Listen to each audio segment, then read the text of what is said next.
There's the camera. Yay! Microphone working. Yay! I Spotify not working or Spotify just quiet. Not sure. Okay, Spotify is cool. It was just getting quiet. Oh man. Oh, I overstretched my arm last Sunday during a match. Still got the pitch on no, I overhit my arm during a baseball game on Sunday. I overstretched it. I hit air, and yeah, I didn't get any resistance, so I felt it right here. This hurts. All the other things I can do, no problem, but I don't turning it like that. So having it, well, as you can see, like this, it doesn't hurt as much as it did back then, but yeah, it's still sensitive to this muscle right here. That hurts. Not as much as it did yesterday or the day before, but yeah, it's still like. So sometimes I just keep it moving, so make sure it doesn't stiffen up. But yeah, it works again. So I can still use my arm mostly. I still did pitching with it, and considering I need to have my hand like this because with slow pitch you toss the ball like that. It doesn't hurt anymore, but when you stretch the arm to get a little bit extra power on it, I overthrew a lot. So I wasn't as accurate as I normally am, but there was also a lot of wind, and the wind turned, and I hated that. I hated that. When I had backwind, I had wind from the front, wind from the side. I'm like, come on, pick a position, stay there. Okay? I got something in my eye.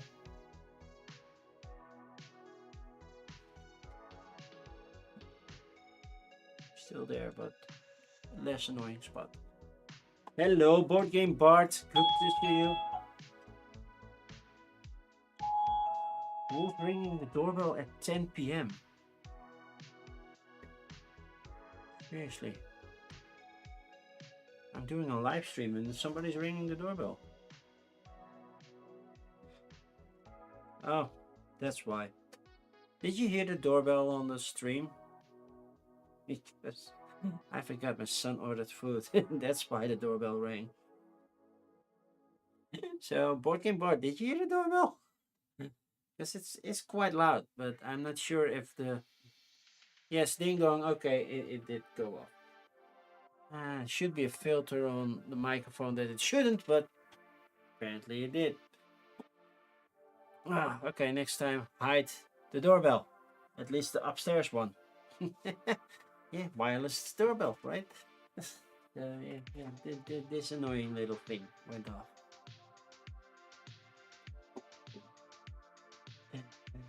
And you have it because when I am doing stuff here, yeah, I need to hear if somebody's downstairs at the door. But yeah, I forgot. My son did say, "Oh, I'm gonna order something. Do you want something?" I said no, but yeah.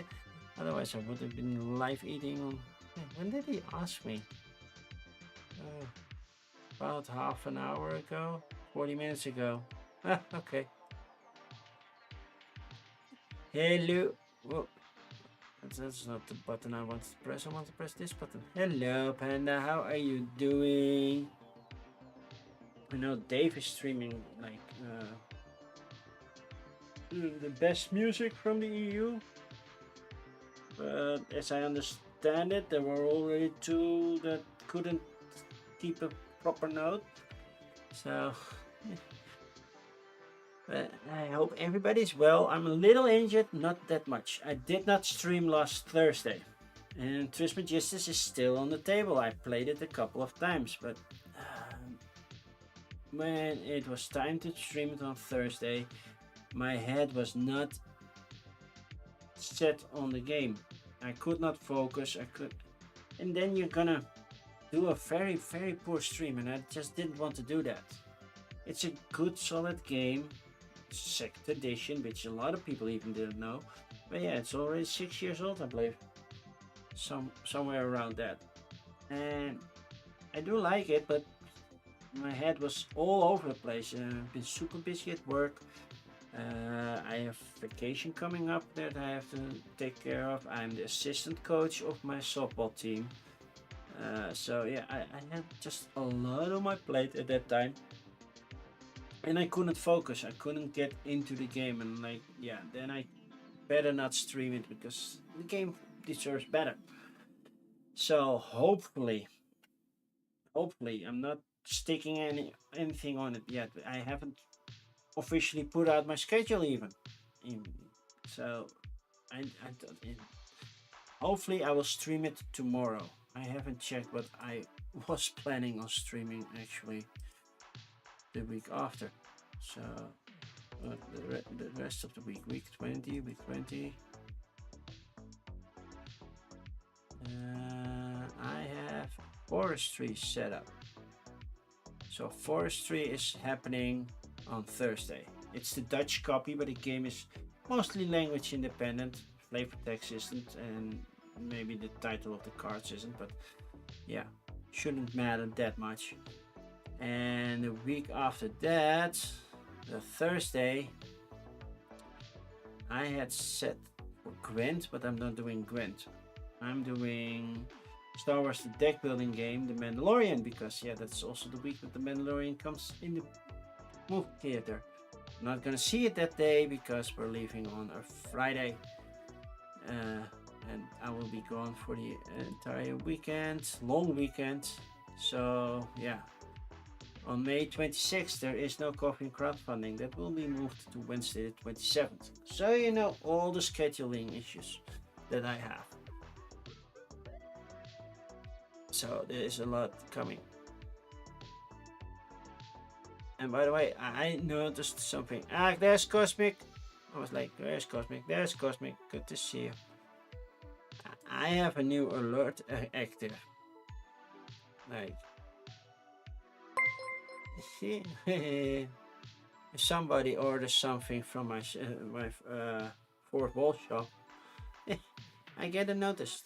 It does say someone, but yeah, I know who it was. But yeah, apparently it's an alert now, so that's cool. It doesn't mean that you all have to start buying stuff, but yeah. So today, coffee and crowdfunding, and I thought, well, that's the day everybody fears, right? When I'm doing coffee and crowdfunding, what will happen? How will I judge their projects? Because I'm not only looking at the games themselves, game needs to appeal, sure, but also at the campaign page. Is it nicely structured? Does it use AI elements? You know, the whole shebang. And I shouldn't join because I got up late today because I could work from home. Oh, by the way, this is no, that's the same one. Was it? So this mug I got from where I used to donate blood. I cannot do that anymore because of the medication I'm taking. I'm not allowed to donate blood anymore. But I got this when I did my 5th donation. So basically, it's just blood types A plus, A minus, AB, B plus, O plus, stuff like that. And then, well, URL to the location. So yeah, I'm sad that I cannot donate anymore. But yeah, coffee and crowdfunding. I drink coffee. We look at crowdfunding campaigns. There is a lot going on Backer Kit. And well, as you know, I'm not the biggest fan of Backer Kit. And Play to Z uses it a lot, and I think Ruel has been pushing the new game Pressed a lot, but it's not doing great right now. We'll get there. Eventually, we're gonna look at Backer Kit as well. But yeah, there's a lot happening. I don't think Backer Kit is the best option for crowdfunding, to be honest. It rarely has anything. I skip it most of the time. It's now that they have a certain thing going on that they have a lot. But yeah, yeah. I would have gone with GameFound, to be honest. Even Kickstarter is not my favorite anymore, especially since the filtering doesn't work properly. I was scrolling down to where we need to start and I saw puzzles, toys, and everything. Like, I filtered on tabletop games. I didn't filter on toys. I didn't feel. I'm like, why am I seeing these things? And that annoys a lot. And to be fair, I haven't checked if I filtered out. Should be able to filter just tabletop games. You know, see, I could say board and card games. Yeah. Apply. Oh, now it's less. Oh, yeah. Oh, that saves 3 campaigns to look at during GameFound. Okay, GameFound has a filter. Because they are doing other stuff now as well. So it used to be just board games and it was easy just to open it. But yeah, they do more stuff now. So I filtered it to just board games. So last week, Blockers was my pick of the week. I also backed it. So campaign's still running, 24 days. So it's not here yet. And I approached the Dutch publisher and said, well, maybe you could contact them and see if it's something for you. Maybe it is, maybe it isn't. But yeah, I haven't heard if they are actually going through with it. But yeah, they did say they are going to take a look at it. The game is mostly language independent, so it should be fun.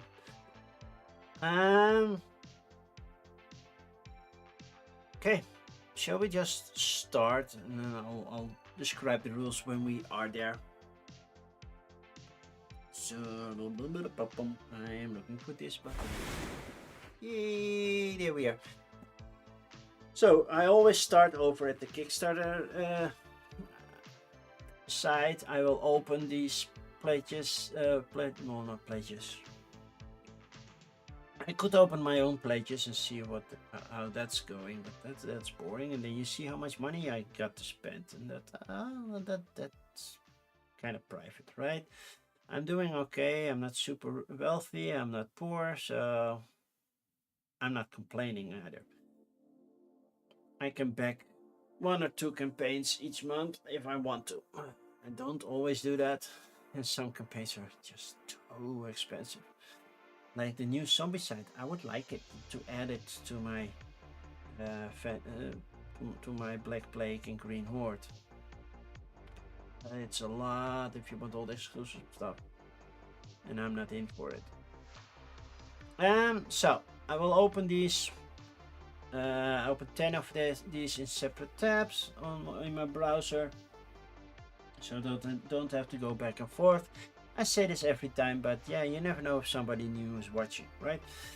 So yeah, because navigation is a big mess. So if I go back forth, then it's like, oh, where was I and how far do I need to scroll down to watch everything? And it's just a big mess. It's not just Kickstarter. GameFound has the same thing, and I believe even BackerKit has it. But I haven't done something like that for BackerKit yet. Normally it's just 1 or 2 that we're looking at. This time it's gonna be more. I'm not gonna test it. So now you know for sure. So then I'm gonna tell my son the doorbell rang during my stream and everybody heard it. And he doesn't care.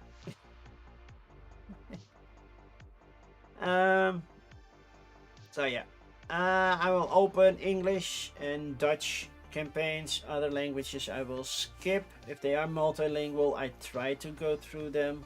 Sometimes you have that option, but to be fair, I don't like it when they do multilingual because it creates a mess. I will not look at dice, playing cards, tarot cards, RPG related stuff.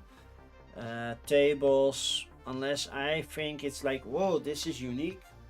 I don't do that. 3D printing stuff, no. What you see on the thing is mostly what you get. Sometimes it's pre-painted, but it's mostly what you get.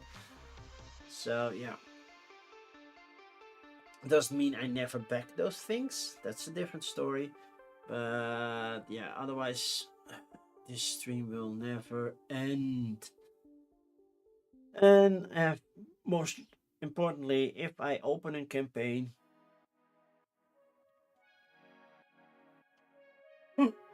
why am I yawning? I'm not feeling tired at all. So it's just, I don't know, lack of oxygen, talking too much, maybe. Then that this stream doesn't work if it's because of talking. But yeah, in Kickstarter you have to mention if you use it. Back a game fund, not really, but most people are nice enough to do that. Back a kit, I don't have a clue, so I have to see if we can see it somewhere. AI, generative AI to be precise. I am not anti-AI in general, it's the generative AI part. It's like the most fun thing is the creative thing that we do, right? We write stories, we create images and stuff where we do that to express ourselves. And yeah, some people make a living of it, but yeah, it's I want AI to do my dishes. I want AI to do my laundry. Sure. I want AI to well predict count how many words there are in my thesis or something like that, so that I know that I have enough words. Then correct my grammar. Sure. That kind of things I can live with. Do I want AI to write my whole thesis? No. How can I be proud of something that AI made? I don't know. So yeah, I don't support generative AI, but AI can be good in other stuff, reading medical pictures, looking for anomalies and such in X-rays, CAT scans, you know, all the whole shebang. Yes, you can train AI for that. Of course, you still need the official second opinion of a doctor that's gonna take an extra look at it. But sometimes AI sees something that a normal doctor might have missed. But then they can look at it and see, okay, yeah, it's definitely a bad thing. We need to do something about it. Or, no, this is just a glitch or something. I don't know. I'm not a medical professional. So that's what we're going to do. And we're going to start right after that another sip of coffee. So we have the Polyhedral Dice Adventure Calendars 21 to 23. So I'm curious which calendars there are, because 2021 to 2023 might seem not useful, or to the year 2021 2023 that seems to be too far into the future. So I do have this one. Just make sure that I don't drop the dice, and I'm a little behind on this one. It's the call to adventure. Call to adventure. No, it's the Adventures Cthulhu 1926. I am currently stuck at May 6th, May 5th even. So I'm 1 week behind. I haven't done it past week because I've been busy. That's also why I couldn't focus on Trismegistus. If I can't even focus on simple Yahtzee thing, then Trismegistus is definitely not happening. Hey, Gator Dave. Where did today go?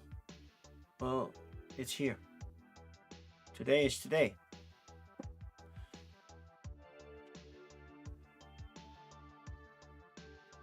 For me, the day is almost over. An hour and a half and I'm done. So probably the stream will go into tomorrow. So Polyhedral Dice, we have Roll and Write, Iron Protocol, Exodus thingy. For real. Well, all the days go. So we have Ascension Day coming up. You know, that's 10 days before Pentecost, and I believe it's 40 days after Easter. And And that means we have a day off on a Thursday. It's so weird. So what I am hoping to do is to get my Discord channel up and running that day at some point, so that if I am canceling a stream, that I can properly announce it there. Not like, well, why didn't Dutch stream? So that's why I didn't put out my schedule yet, because things might change. Holding Space. A collaborative board game of trauma-informed care. Oei, not sure what I think about that.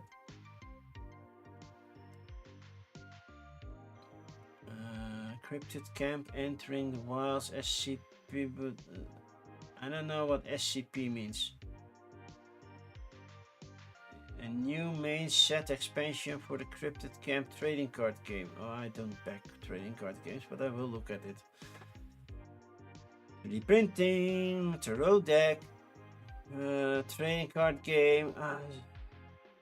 You can clearly tell that they're using AI. Shall we open it and then close it for AI, or shall we just press AI? This is so clearly AI. I'm just gonna put it. I'm not even gonna open it. The die ring. I was thinking it was German. It's like die ring. Die ring, the wearable dice ring. Yeah, sounds cool but not functional. Cook or get cooked. No AI, but it's 5th edition stuff, so it's also not for me.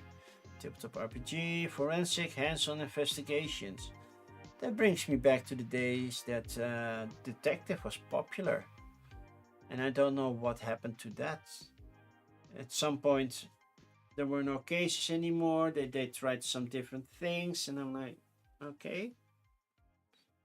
Like, you had a good thing going. I know it's a lot of work to come up with a story and everything, but at some point that was dead. One card maze. Season 4. I think I have one card somewhere around here. Well, this is all in Spanish, so skipping that.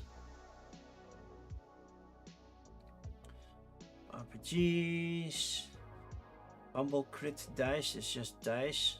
Shadow Grid Puzzle. Is it a puzzle? No, it's considered tabletop games. Think 3D, Solve 2D. Is it even a board game? Yeah, it looks like it, or at least tabletop something. Desk block system. How is this a tabletop thing? You can store your batteries, your SD cards, your... How is this considered something for tabletop games? It's a pencil holder. What? That's why I'm starting to dislike Kickstarter more and more and more. It's like, it doesn't make sense that when I filter on tabletop games I see this kind of things. Normally you had a strict policy and somebody from Kickstarter would look at your page, give you some comments, some tips, maybe you should do this or that, and then you could go live. It feels like that whole element got removed. Nobody's checking your page anymore. And you just go live, and like, why? It's not in your own favor to do this.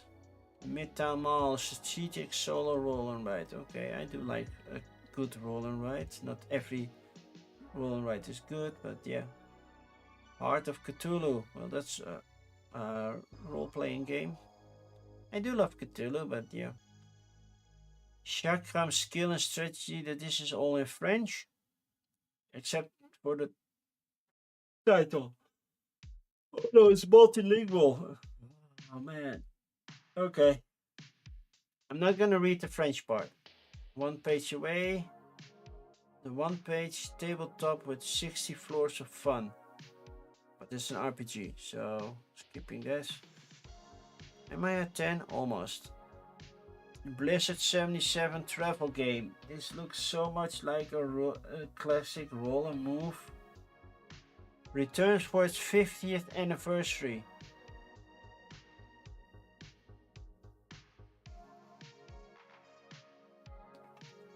You know, sometimes a game just doesn't need to be brought back, and I'm thinking this might be one. This is a murder mystery? Okay. Let's leave it at that.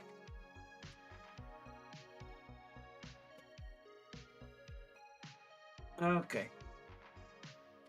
Polyhedral dice adventure calendars. These are advent calendars for dice. That's it. Okay, don't skip. First game, Iron Protocol Exodus. It's a solo war game-ish roll and write. That at least it looks like a roll and write. Oh no. Our project just utilizes AI generated concept as foundations. Bye bye. I'm a real artist. Holding space. Okay. Already worried, but sure. A collaborative board game of trauma-informed care.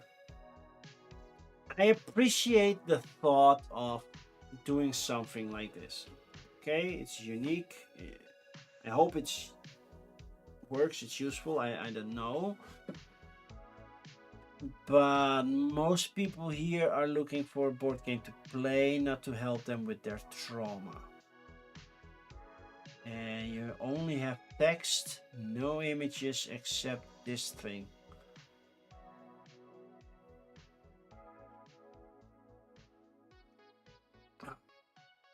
I applaud the effort. That's the only thing I can do. The rest of the campaign is full of red flags. Yeah, I applaud the effort. At least they're not saying they're using AI. I'm not sure, but you never know with these pictures. They don't have to be, but no. You beat that one. 104 minutes. Wow, that went fast then. I've never heard of this trading card game, but then again, I haven't heard of a lot of trading card games. I'm still the old school. Oh, I know Yu-Gi-Oh! One Piece. I don't know how to play them. I know them by name. Yu-Gi-Oh! One Piece, Locana, Pokemon, Magic, of course. I know these, the big ones, basically. For the other ones? No. I know Pokemon mostly because, yeah, I grew up with Pokemon, but I never play. I do have a base game. I once had it scheduled that my son and I were learning the game through the base game, but that never happened, and now my son will probably whoop my butt in Pokemon.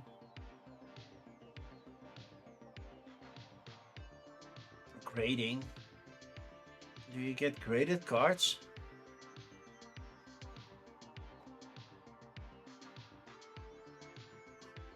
So already you're going in for, well, you can play this game, but yeah, you could better buy it as an investment. Like, I hate it. That's one of the reasons. Learn how to play free on Tabletop Simulator. Or watch one of these videos or download the rulebook, but nothing to tell you how it plays actually.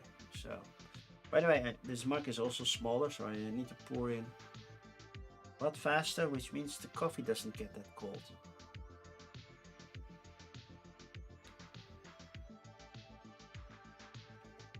Yeah, and physical forensic science kits. Oh, we're also having science kits. We're actually doing fingerprints and everything. Well, that was done by the computer at some point, right?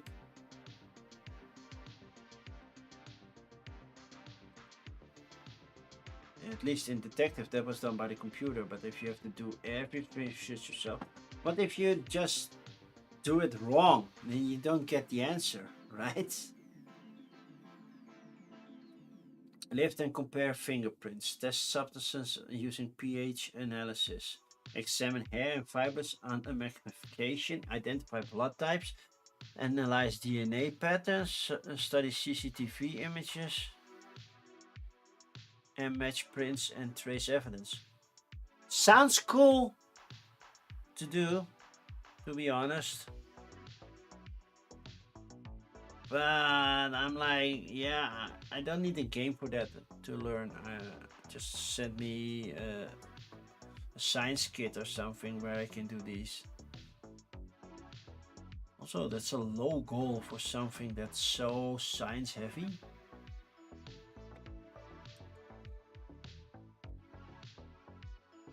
Hey, one card dungeon! That's a lot of one cards. Bookmarks, coasters, new wallet, greeting cards, and a t-shirt. That's a lot. In a review, well, that's a one card maze. I don't know where what my one card is. I know I solved it, but yeah. It's kind of like a fun idea. So you go one off, you go to the other end, you end somewhere, and then you go across, and then you come there. And oh, they have the greeting card set. But do I get that in time? Because if I want to send greeting cards to, for example, the United States, if I want to do that, I have to send them mid-November. Then they hopefully will arrive before Christmas Day. Hopefully. It's no guarantee. I think I submitted last year, I submitted my cards 2 weeks before Christmas and somebody got them in February. So it's no guarantee. So yeah, there are a lot of one card mazes where you can. Oh man, I need more coffee. I need more coffee. I'm not quite awake yet. Luckily, this isn't decaf. I do also have a pot of. I could make a pot of decaf, but yeah. Then I would really fall asleep. I don't know why I'm yawning. Doesn't make any sense. Yeah, I'm reading a lot. And my mind is like, this is boring. But it's not.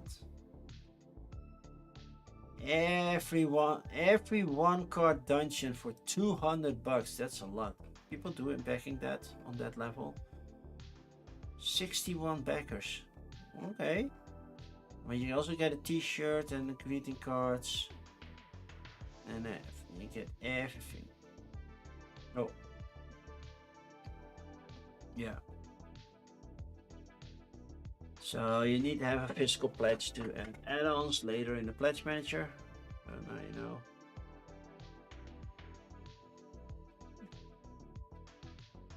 A shadow grind. Think in 3D, solve in 2D. Side menu, use it, people. Use it properly. A lot of text on images. Why? So 2D, 3D, 2D, observe.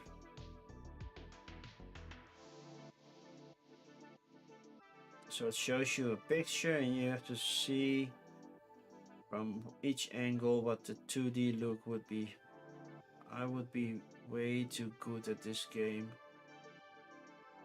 Because that's exactly how my mind works. So,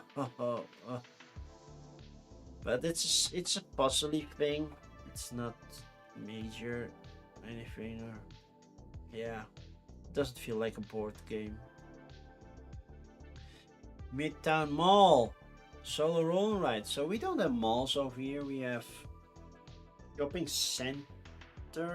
Is that the correct name? We have the major stores close to each other, but it's not. It doesn't have a roof, so it's not a mall. It's just streets where you do your shopping. Where you have the toy store, a lot of clothing stores. They never have my size. I have to go to special stores to get my size. And some things I just need to order online because I cannot get it anywhere. But yeah, we used to have 3 toy stores. We now have 1 because yeah, they merged together to just one. And not for the better, to be honest. Okay, roll 3 to 5 dice every turn and assign them to product development, marketing, and customers. Preview products and perform marketing based on the assigned dice. Calculate your sales for the round and based on customers you placed and game ends after 15 rounds. Okay, how to play. Oh, like I said, marketing, production, yeah. So product development, make them more costly and more popular. Marketing, make them definitely more popular, and the actual mall. So sell those projects. That makes sense. And there's a career and campaign mode if you want. Looks a little bland. I'm happy no AI was used. Thank you.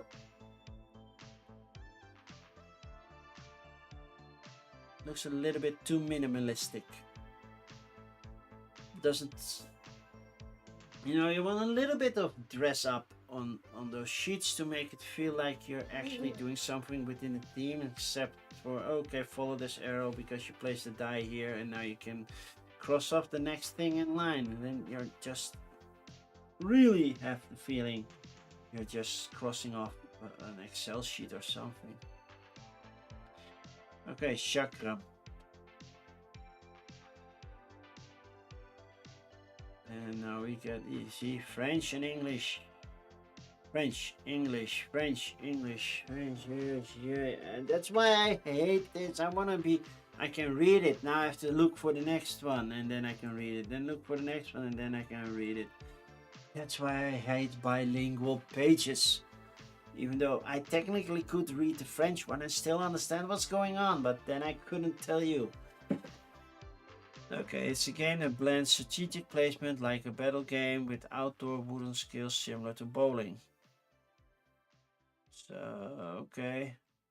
So, we have a ring, you have a ring toss. Position your team zones strategically to defend your positions. Move your character to where you threw your chakra. Capture the opposing king and you win. Could be fun, but yeah, should have stick to one language. So, Blizzard of 77 is 50 years old. So I'm wondering, how quickly was this game developed? If there was a Blizzard of 77 and this game came out in 77.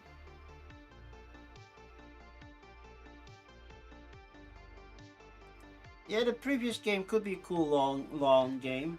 Hey, I don't have a lawn anymore. I do have a big field behind my house where I can play catch or anything.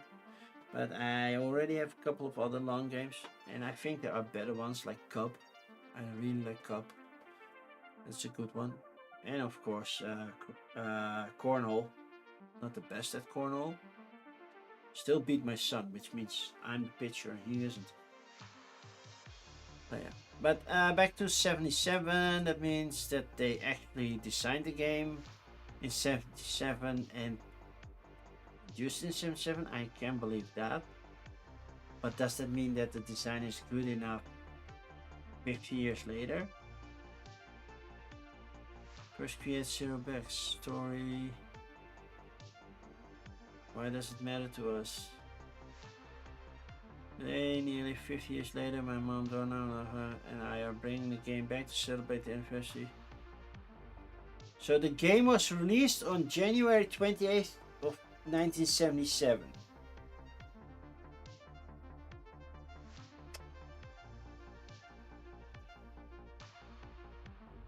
So, okay. Will it be called the Blizzard of 27? What we're creating, yeah, 50th anniversary, but I don't want to be a hater, but it seems like there aren't any good mechanics in this game. I'm feeling like roll and move, player elimination, a lot of luck. But that comes with the move. You have choices on where to go apparently, but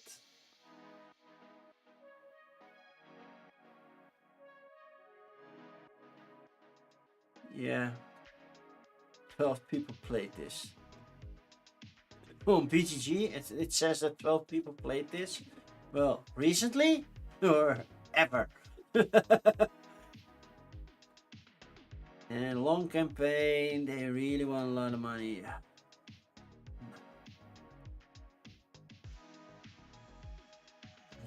Oh, nice fresh pot. And now you're turning off because otherwise you will overcook my coffee. I know you what the real stuff is. You would just make. Well, we can look. That's one thing. We can look and see Blizzard of 77. Oh, they also have the travel game. It's a travel game. So stats. Average rating. All-time plays. 81. 81 apparently. Average rating of 5.492. Been looked at over 50,000 times. It has 8 fans. It has 36 comments. 109 people say they own the game.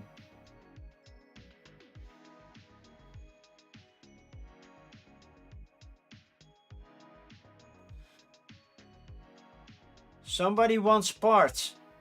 Well, maybe they should be pointed to this page. Maybe it's something for them. Children's rank 608, overall rank 26,754. So yeah, somebody's. What are people asking for it? I see some people trade $55 4 days ago. Somebody offered it in acceptable condition. I think acceptable is like, is it acceptable for you? Is it acceptable for me? I don't know. But yeah. 1.75 rating. That does tell me the mechanism. Area movement.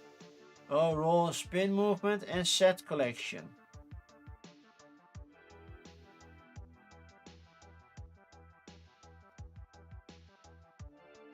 Okay.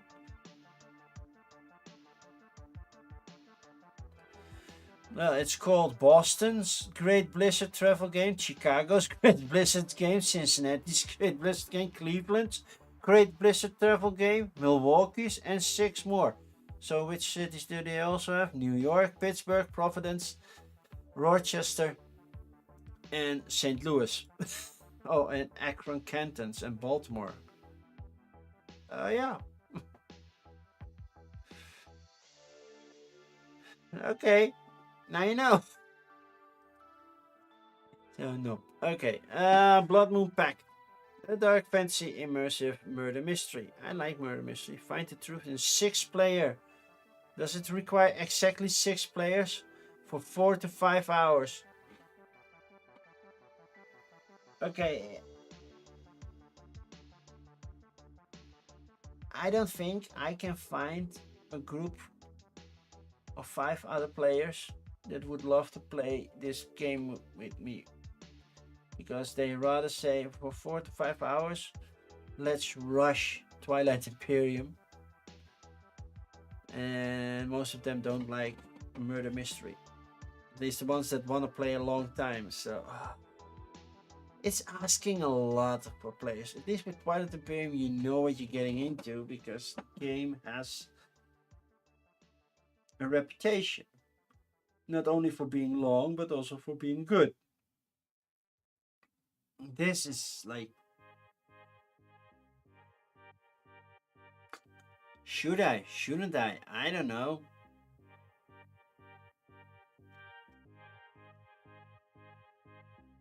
I wouldn't, but it is funded, so oh man, I hate that I have to yawn. Okay, moving on. Dice Towers is 3D printing. Mexican fighting chickens compete for dominance. Okay, sometimes the theme is really out there. The Brunimo. This is fantasy. This is just. Why is this in tabletop games? That's why I filter on tabletop games. That's like, no, that's not tabletop games. Don't filter on it. Just filter it out. This is playing cards. So, but this is a 2-player card game. So this should be tabletop games. It's not playing cards unless you're just selling. It says 2 to 6 players here, and here's a 2-player card game. Which is it? RPG, D&D, Frostborn, 3D printing. Compass Games comes with a new board game. You know, it will never make my pick of the week, but we can always look, right? Ruinous, deck building, golem battling. Rapid golem versus golem. Okay. Oh no. The Nuno's curse has granted you a strange power. Well, these are playing cards. And I see rabbits, mostly. These are weird. 3D printer modular tabletop gaming accessory set.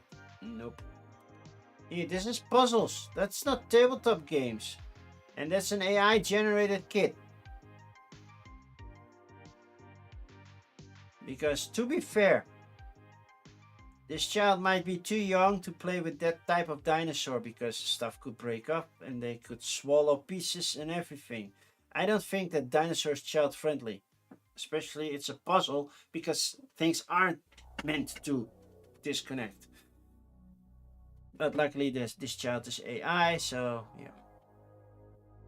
Nothing bad will happen to it. A colorful roll and write in print and play. Okay. By the way, we're going pretty fast through Kickstarter, luckily, because we have a lot of backer kit coming.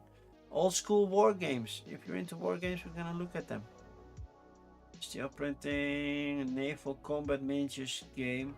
It's a miniatures game, so not just miniatures. Napoleonic Nassau infantry. So this is a Dutch army. For what? Because Nassau is, well, basically the name from our royal family, Van Oranje Nassau. Foldable terrain, always nice, but not what we're looking for here today. Really fast reinforcements, 3D printing, 5th edition. Kraken Fantasy Stadiums. Stadiums for Blood Bowl. Yes, stadium, nothing more. Death from Above, Wargaming Season 8.5. So that's a channel, I guess. Battle maps, Danger Issue number 1. 100 Acre Wood, an Ace game book. 100 Acre Wood, isn't that from Winnie? Oh, it says so. Winnie the Pooh meets Pet Cemetery. Why is everybody like, oh, look, this IP came free, now we're making a horror version of it. I'm like, okay, we're going totally the opposite direction. I'm like, why? The IP came free. Why not make something and see I can be better than Disney, maybe? Just saying.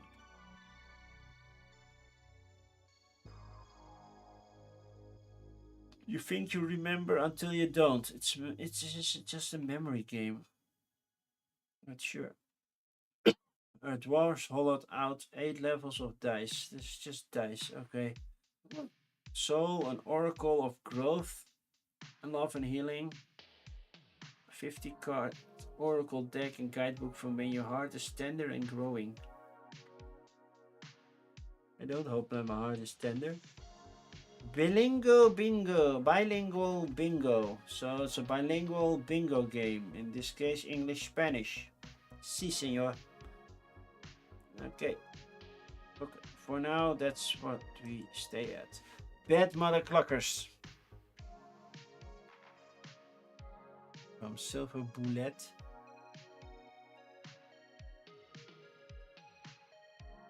It's a non-saying anything page, so let's skip and move on. Divine Intervention. So it's a 2-player game, but it's 2 to 6, 5 minutes per time, 5 minutes per what? Per what? 5 minutes per hour, 5 minutes per player piece, 5 minutes per turn? Finish your sentence. Then we have a long story. Then we have some card examples. Easily drawn, but that's about it. Like, yeah, my game isn't finished yet, but give me money. Okay, break through Russia. That's war on the Eastern Front. And you can see the Netherlands is still in there. Here, Netherlands, Denmark, Sweden, Finland. And here we have big Russia, and then all the smaller things.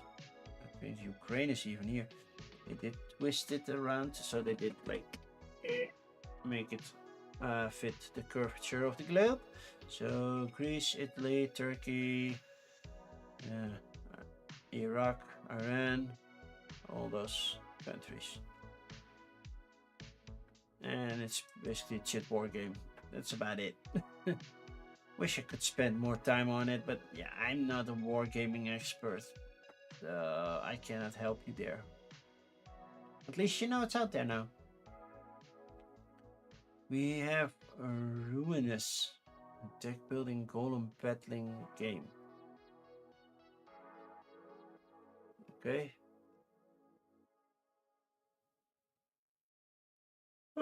Phase 1, animate. Gems are converted into energy. Energy can be used later on to power up your golems.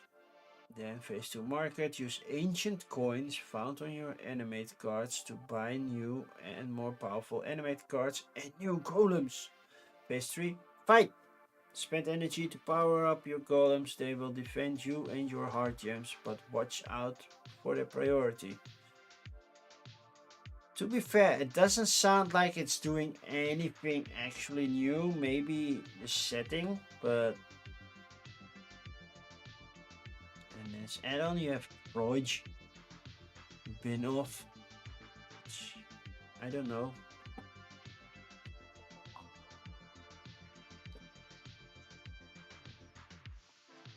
Yeah, Micromay Games. Because it's Micromay over at Kickstarter. And Becker Kit has a similar thing. No. Also no AI. 1 to 2 players. Notice for returning backers. Returning backers? Wait.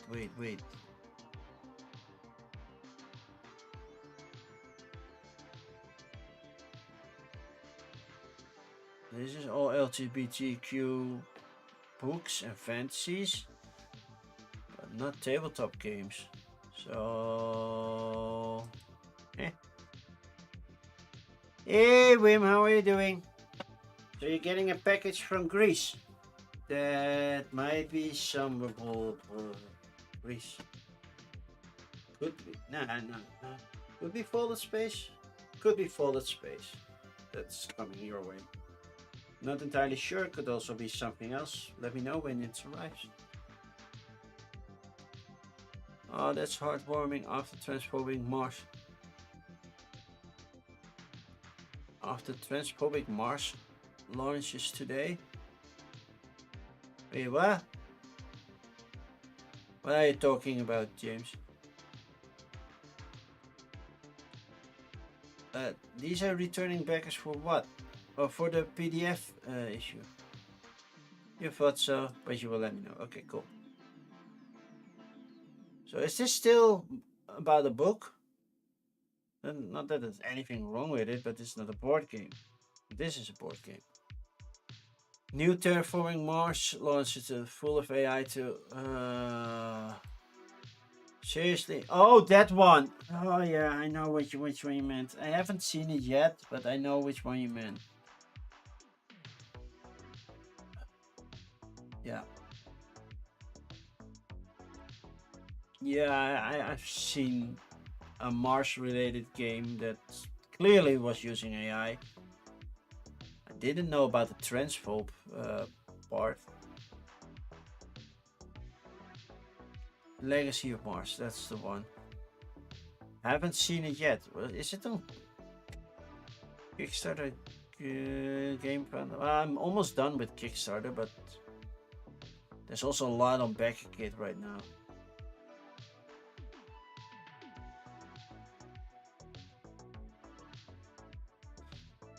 Yeah, I haven't reached the page just yet, so it's on Game Fund. Yeah, then it will be visible shortly after I'm done here. Download the rulebook. No, I don't. How to play. At its core, no. Oh, no. Encourage players to navigate emotions. Okay. Sorrow, fear, fury, excitement, happiness, and love. Through fun prompts and surprise encounters of wildlife defined. Can be played solo, cooperative, or competitively. So does it do all three great? Well, solo and cooperatively, yeah, they have a lot of overlap, but competitively, that's a different story. Goal of the game is to collect all 6 gems by completing 6 foundation piles to the play area, working your way through the sequence of emotions and on love for each pile. For each completed sequence, players earn a gem corresponding with the base emotion of the play pile. And then there's rulebooks. Why did it have to go with this one? I lost my art job to AI recently. Right. But yeah. Uh, where did I recently saw? I think wasn't. I believe it was eBay that fired a lot of people because of AI. I think it was eBay who did that. It honestly made me fear never getting another job in this industry I love. And admittedly, it made me angry about the state of said industry. Oh, it would be really weird if at the bottom they said they were using AI, right? But luckily they're not. But it also made me excited to take the leap and try something new with my art. I'm the happiest when I create. Nothing can ever take the joy away. Yeah, it's not like AI is stopping you from doing art, but it's stopping you from getting paid for doing art. I feel love for the creative community and its supporters. When I think of them, it feels like everything is going to be okay. And that's the goal that we strive for. Still don't have a real idea on how the game plays. But I think it definitely has. Oh, cute doggies!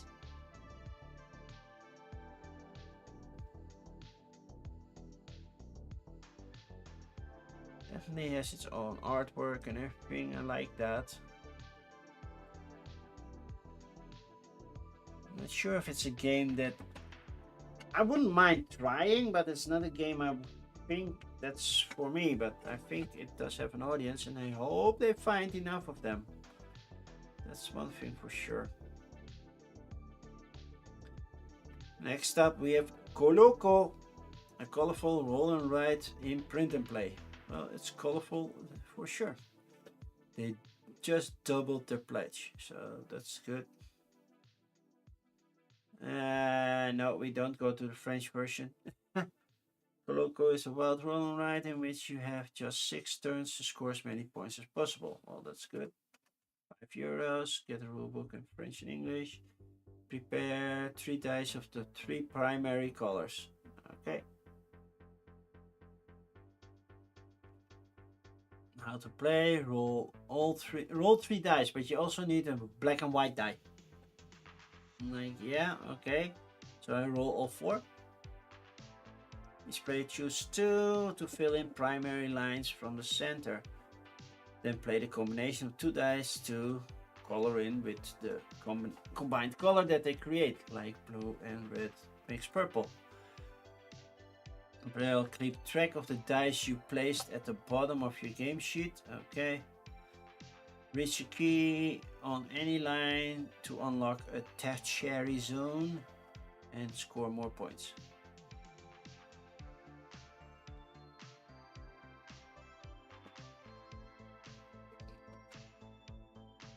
Sounds simple enough. And you can create combos by combining the dice together. So that's cool.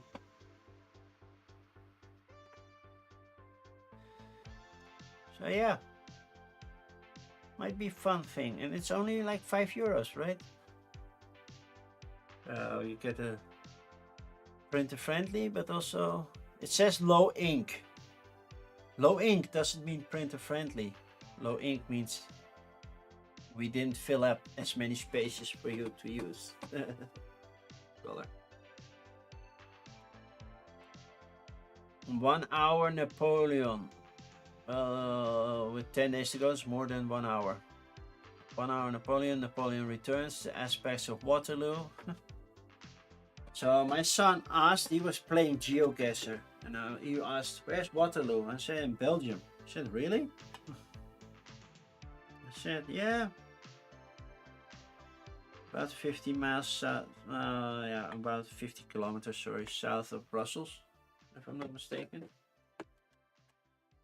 Anyone. There was one thing that was so cool. 2 hours, there's a Waterloo. Yeah, but he was looking for another Waterloo. He was also playing with against friends, and he won because he had one spot exactly right. So, or very, very, very close. He was like 15 meters away or something. So he saw the logo of the Blue Jays. So did his friends who were playing. So they thought baseball, but they had no idea that there is also one baseball team in Canada. So they went through the US and selected there. And my son was like, "Okay, now I only need to find where Toronto is." Hey, Aquasulis, long time no see. How are you doing? So yeah, he scored a lot of points with that one. And another one he had on the dot exact. That was there is a statue behind in Independence Hall in the park behind it, and he remembered that from our vacation there. He recognized that statue, so he knew, okay, Pennsylvania, Philadelphia, that place, bang, right on that crossing. So yeah, he was 0 meters apart. His friends were like, "How the heck did you know that?" All's good with you? Well, with me, it's mostly good. I overstretched my arm last Sunday, but it's healing nicely, so I can almost do this. I can feel, only when I'm stretching it like this, then I can feel it's still tightening up. Oh yeah. Anything good on Kickstarter this week? Not yet. Not yet. Well, there is one that I wouldn't back, but there's one that is about emotions. I'm not that kind of person to play those type of games. And there was a color one that you just missed. And now we're looking at war games in the Napoleonic era.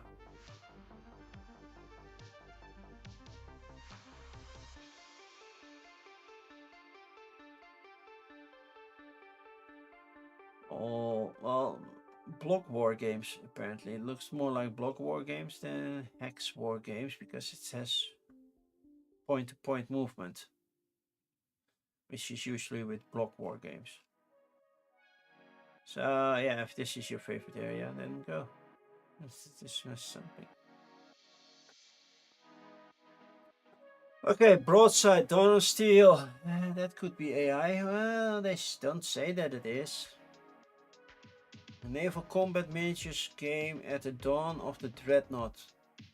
Sorry, I'm not the worst in history, but I'm also not the best, so this doesn't say anything to me. But I do like the look of it, like that. So you can know where you shoot it. We should have more naval war games instead of all the miniatures with soldiers. Changes the pace. And I prefer to, apparently we have Japanese versus the English or the American, I guess.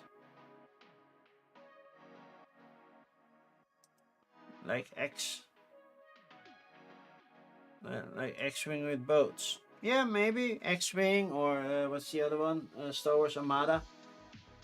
Kind of like that. Sadly, Star Wars Armada and X-wing never hit the table as much, so I eventually sold it. But yeah, that's kind of like this. Memo05. So if this is not AI generated, then I don't know what is. Are you freaking kidding me? Are you saying that none of this is AI generated? I don't believe you. All these letters look so typical AI.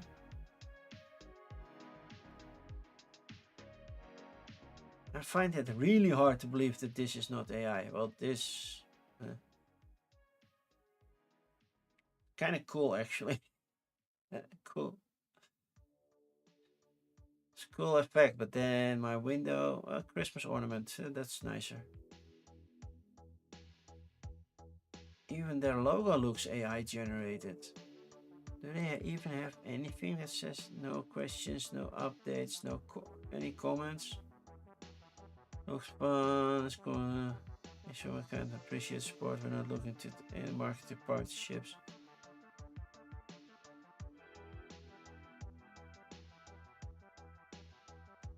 Okay, they don't say they use AI, but this looks so typically AI flames.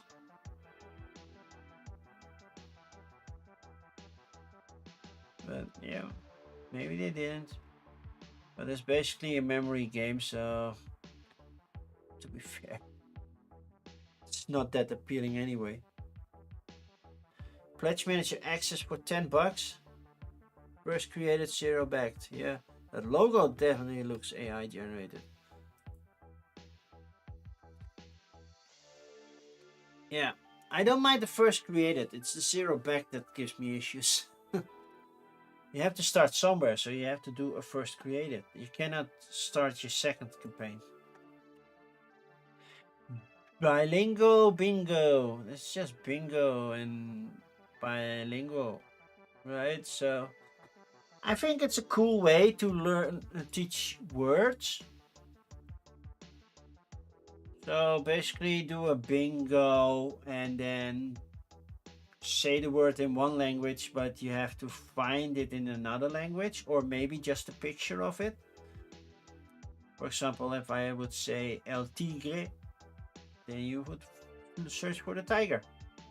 Something like that. And for the proper pronunciation, just in case your bingo master cannot do that, there's a QR code, which actually is quite nice, but yeah. So yeah, I think this could be a great tool to learn words, not sentences, not grammar, words.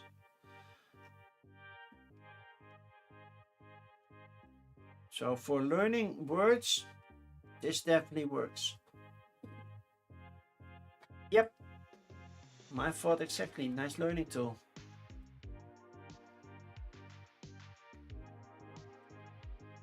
Okay, moving on. Don't drink poison. Well, if you need to tell somebody. Frozen Realms, Conquer, Fantasy World, and 4X deck builder. Yeah.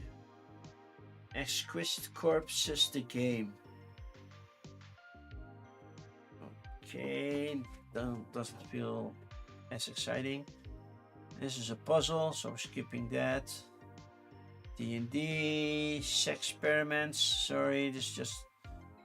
Ah, of course, this one is Dutch. Promise to help you figure out what you like, try new things, and actually have sex more often. Why did it have to be Dutch? But it's just playing cards. So, hey, try this, do this.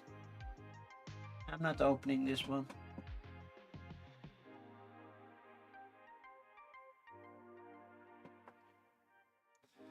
How very progressive. I know, but I'm keeping it child friendly, so I'm not opening it. I don't need the ideas. It's 38% funded, so yeah. Self-standing journal for fantasy writing. That's kind of cool. Leviathan Wild Shadow Peak Challenge 11 new for Leviathans. Okay. I have enough ideas. I have nobody to discuss them with, but yeah, I have enough ideas. Grid mountain bike playing card game. So this should be for BMX drivers, and they're just using normal playing card suits. Okay. That's 5th edition, Diamond Heist, Dread Quarters, Tom Clancy, The Division as an RPG. Okay. Tartaria 2030, the board game. Okay. Crown of Critters.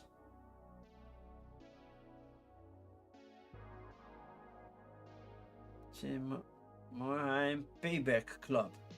What's the Payback Club? You owe me this much. Oh, that's 10 already. Wow, that went fast. Don't drink the poison, a game of deadly deception. Not only STLs, Arcosulus, not only STLs. I would love to see RPGs getting their own section. But the filtering for on Kickstarter is getting worse and worse. It also shows puzzles, even though that's not the main category for tabletop games, as far as I know, because there is no subcategory below tabletop games, I believe.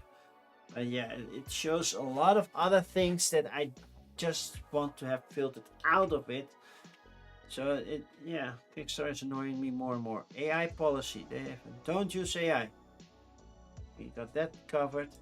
How do we play it? Choose your secret agent. Note, all agents play the same and all agent cards are identical. Think of them like name tags. Okay. All players are dealt 2 classified cards, 2 gadget cards and 1 poison card. Then the classified poison and gadget decks are placed in the center of the play area. Hide your classified card to create your secret mission. Add powerful gadget to your mission to gain advantage.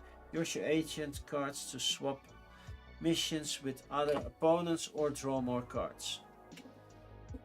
Avoid deadly poison or counter it with more poison. Sure, if I drink twice as many poison, I wouldn't die twice as fast.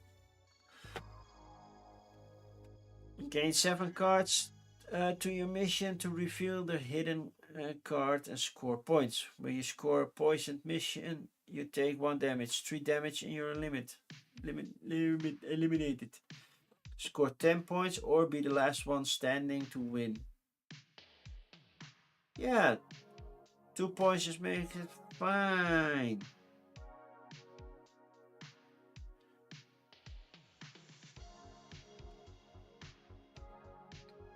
Kickstarter exclusive, extra bonus and a sticker pack. Because yeah, everybody goes crazy about sticker, right? Okay, but yeah, glad they're not using AI. Frozen Realms Conquer Fantasy World in a 4X building. The box alone gives me AI vibes. So yeah, there we go. So we were working with artists on this Kickstarter, as you have probably seen in the Frozen Realms Team section, and my illustrations have been hand-drawn. But since the game is huge, some illustrations were based on our hand-drawn sketches, then enhanced with AI tool to help refine certain visuals. So, if you say draw a shade based on this figure, I'm okay with that. But if you say draw this complete person, then I'm not okay. So define enhanced. Now I'm gonna judge your pictures based on what I see.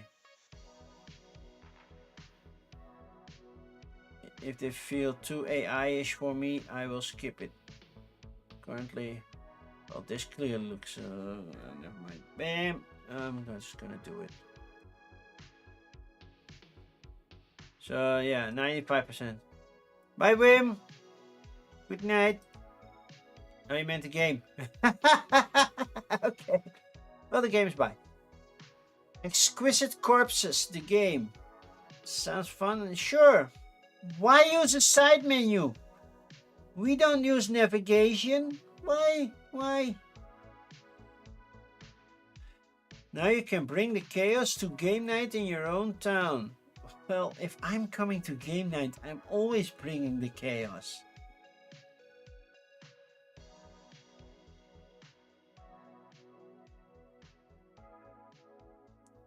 But it's a comic. Okay, sure. Rewards and tiers. Now I have to search for the how to play. $500, $5,000. Do they have somebody who backs at that level? Just curious. We have the 1,000, 250, 1,000, 3 backers, 5,000, 0 backers, 10,000, 0 backers, and 500, all gone, 5 backers. Okay. Stretch goals. How to play. Timeline. No, how to play. Why is everybody backing this piece of... And I bring big box games. Yeah, true. Okay, Leviathan Wilds Shattered Peak. Challenge 11 new Leviathans with 3 new climbers and 2 new classes. I vaguely recall this game. It's been a while. Right? I see June of 23. So yeah, it's been a while. Like I said, I vaguely remember this game. New to Levi, yeah, almost everybody here is. It got a seal of excellence from the Dice Tower, 5-star rating from BGG. Okay, nice. Climb, jump, and glide. Yeah. Oh yeah, now I remember a little bit more. You have to go. There are maps that you can ascend to. Show me a little bit of a map so I can show what's going on. Because that, yeah, basically every creature is a map that you move along, and you have to get to certain points, do certain actions. And on TTS there's a demo to do. And you can download the rules. Okay, but reveal a threat. So see which section is not safe, basically. Activate the climber, so move out of the area.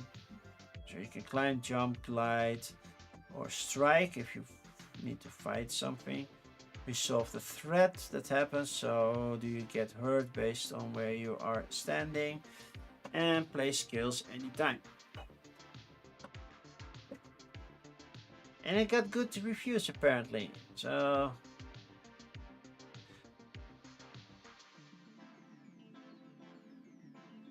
do we have an all-in pledge? What pledge you have? Shattered Peak comes with free wooden token set 2. Base game, Deep Veil expansion, mutation pack, wood token set, more mutation wood tokens, and deluxe component. Everything new, expansions all in, 162. Everything ever, 180. It's quite a lot. For that type of game, it feels a lot. But they are funding, so they are doing something right. Okay, Grit, mountain bike playing cards. So are we also doing something with mountain bike, or is it just the playing cards? Because I see playing cards, but nice that it's suit symbols, but doesn't do anything else except for a suit. Oh, these are, oh look, nice detail, the check. And there are terrain cards. Okay. And the Ace of Clubs route can be backer's choice. Okay, cool. I don't know anything, but it's just playing cards apparently, so we're moving on. Diamond Heist. Attention-filled 2-player board game. 7 suspects, 2 detectives, 1 really big heist. So escape with the diamond or capture the thief. Nice 3D elements. How to play. Thief's turn. Place the thief, slip through a hidden fence, toppling displays, swapping briefcases to throw your opponent off your trail as you make your escape. Step. Play a card from the hand, activate a special ability at the top of the card, then move suspects. Then it's a detective's turn. Detectives plays a card from their hand, activate special ability, and a move, and try to apprehend the other. It's kind of like Stop Thief, which I haven't played in a while actually. I should really start playing it again because I do like Stop Thief.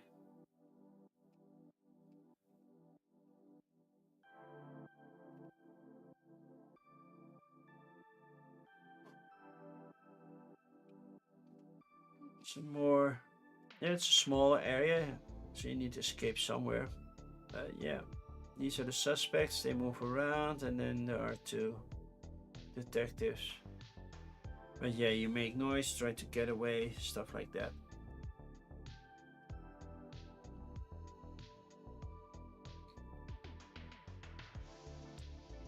Finally, oh, something decent. Then we have the Red Quarters.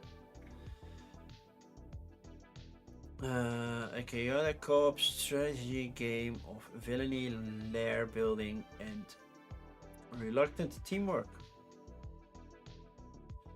1 to 4 players, I do like that. A lot of cards. But those are a lot of decks right now.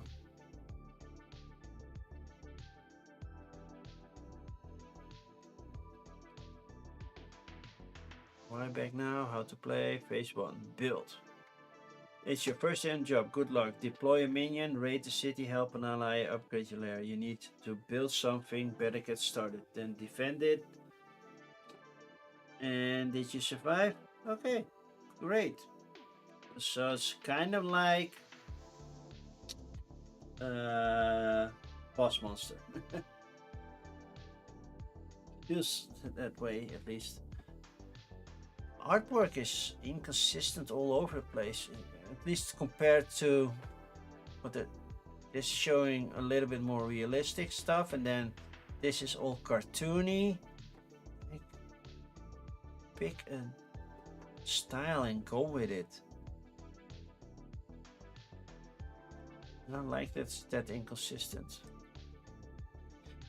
Tartaria 2030, the board game. No AI use. Who could have fooled me?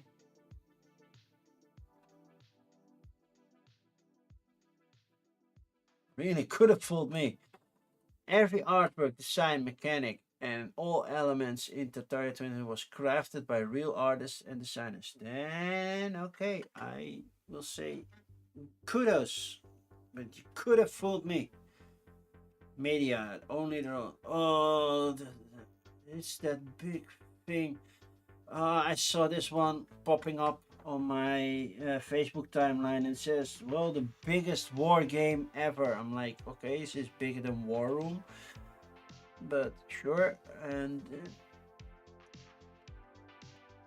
why is it that huge?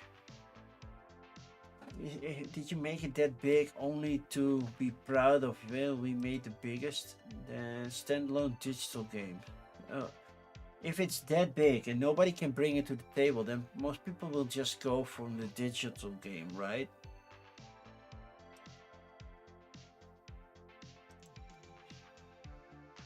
So how do we play it? Prepare your base, deploy units, place radar and satellite and move units.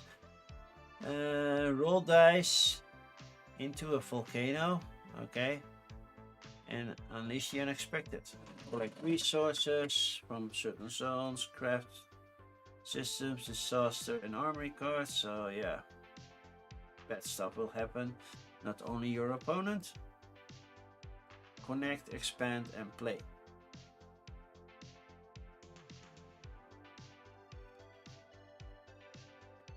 Save big, 250. I'm just curious, what's the biggest pledge value? That's looked like you could get a lot. 800 euros. That's it. 1500 euros. 1500 euros. Are you kidding me? Well, they're not showing that level, but they have a 1500 euro level. So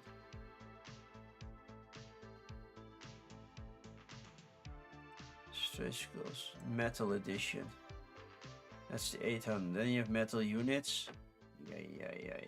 Yeah, oh, that's so expensive. The BlackRock metal edition. And then, yeah, if you want both, you get them. Flash.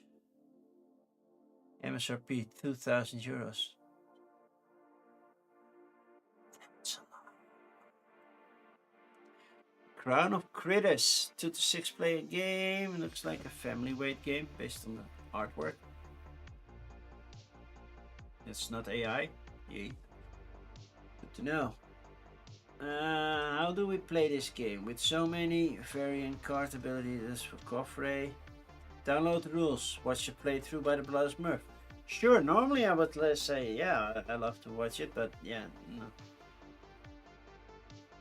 Okay. Crown of Critters offers players ample opportunities to swing the momentum of the game in their favor with high interactivity and knavery. Knavery. That's a word I never used in English.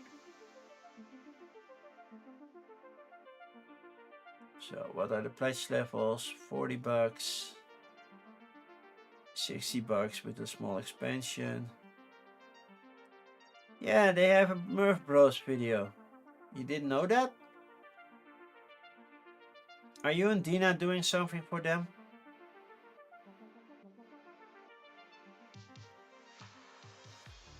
They also have a coffee. That's how to play. I really like them from Coffrey, but their how to play goes a little bit too fast for me. No, not this one. Just all the other ones on Kickstarter. So yeah. Retailers, yeah, you can do that. And then you go to Back-Kit Pledge Manager. Kickstarter has its own pledge manager now, and people are apparently not big fans of it. I barely see anybody like, oh yeah, we use its own thing. And then the Payback Club. First rule of Payback Club: you don't talk about Payback Club. Most you ever do it was 10%. Well, that would have been a lot now. But also a lot of them are not making it. Like text on images, stop doing that. I do love acrylic standees. Designer, Dice Hospital, Resurgence, Endless Winter. There are some solid titles in there. Minos? He did Minos? Oh, cool.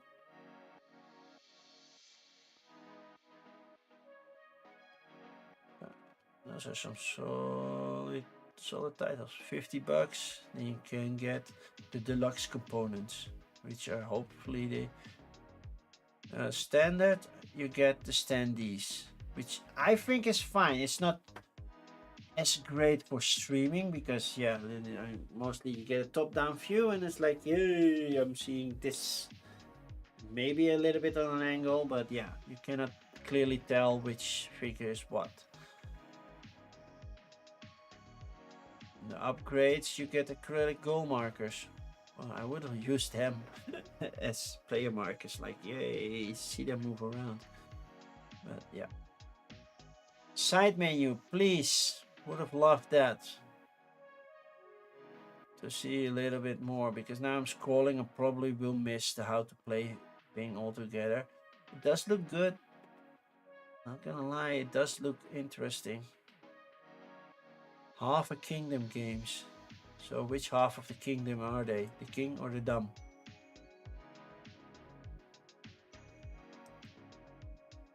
Moving on. We have an RPG, a giant color changing die. Singular, die. A road that knows your name.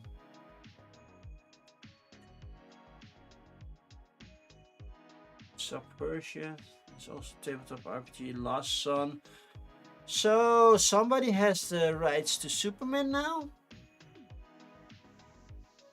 And then Person Games has something to show us again.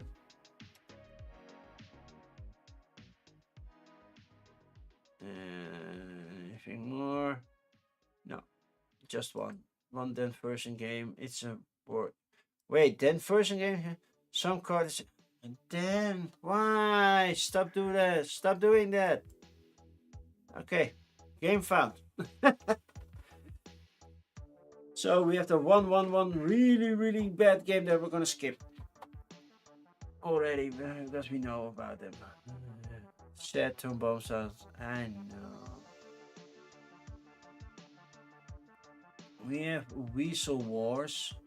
This is just dice. Brand Battles trading card game. The Roll and Ride Dungeon Crawler. Minomancer. Bronze Island. Oh, Legacy. Terraforming Mars. The Legacy of Terraforming Mars. Yay. By Stronghold Games. Using AI. We already knew that, so. Image clearly shows AI, so. Ronin's Revenge, I'm skipping that one. Solo Game of the Month, Kids on Bikes too? Hunted, Road Ridge 2nd Edition. Okay, and Vanilla, Guardians of the Elder Tree relaunch that also has an AI feel to it, to be honest. Yeah, sorry. I will. Oh, look, Legacy of March, Stronghold. Ever since Bonnecar moved away from Stronghold games, I think Stronghold games is like.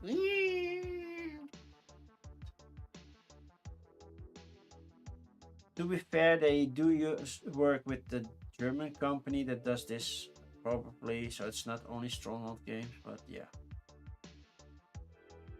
Bricks Games, yeah, that's the one. Bricks Games.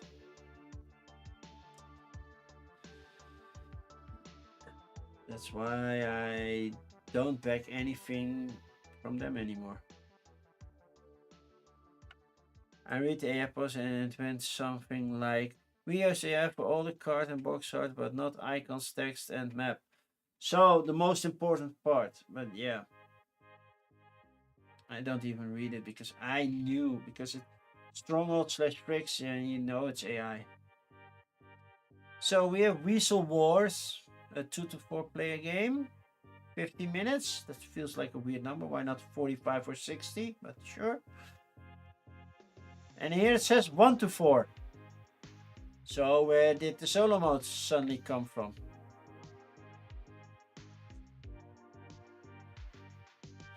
And they have EA tools. Not AI, but AI. It is only used in limited supporting areas such as administrative tasks, that's okay, promotional content, and animation of illustration. Why?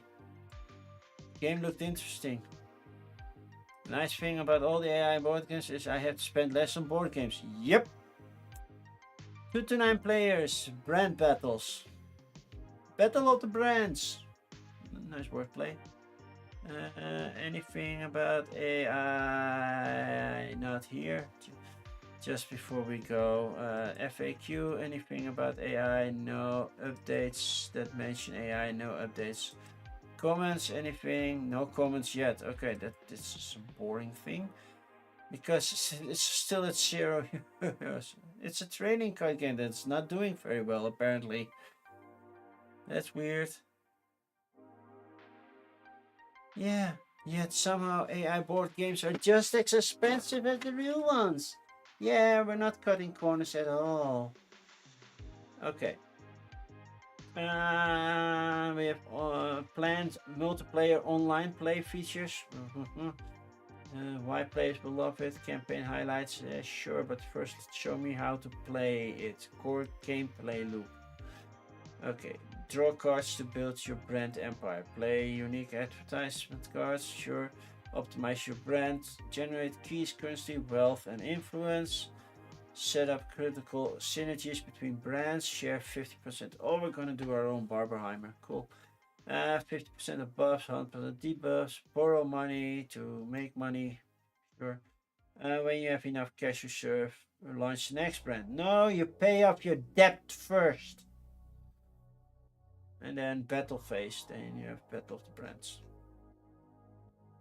So we have Burger Paradise, Door Direct Delivery, the Triple D, the Food Elephant, the Banana Cab, the Range Master, and the Parts C Galore, automotive parts. Yeah, well, I like the idea, but now I'm like, yeah, nah, I'm not sold on it. All this token costs a lot of tree and money. True.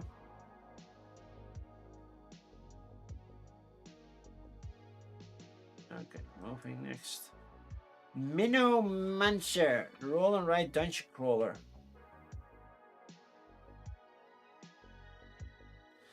That's a very simple and minimalistic dungeon. Are the maps always the same? 15 different bosses, English and German, sure. Print to play, you got a game book as well. Ringbound, that's kind of cool. The expansion is not for sale. The sale starts tomorrow. I know.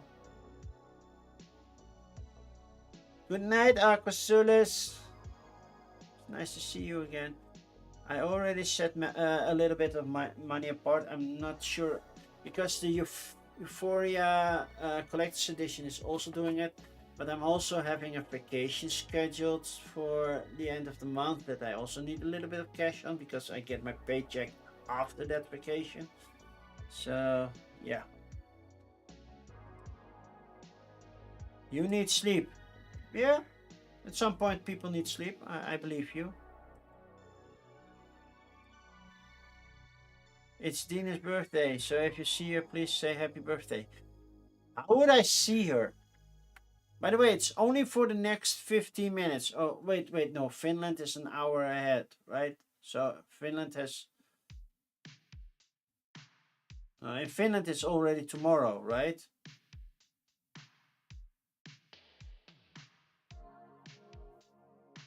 Yeah, just started. So, does Dina even watch these streams anymore? I don't know. Then she needs to say hi. But happy birthday, Dina! See you at Spiel, because I won't be at UKG. It's still on my bucket list, but yeah, I scheduled my weekend away wrong. She's watching you lurk. Happy birthday, Dina. Good to see you.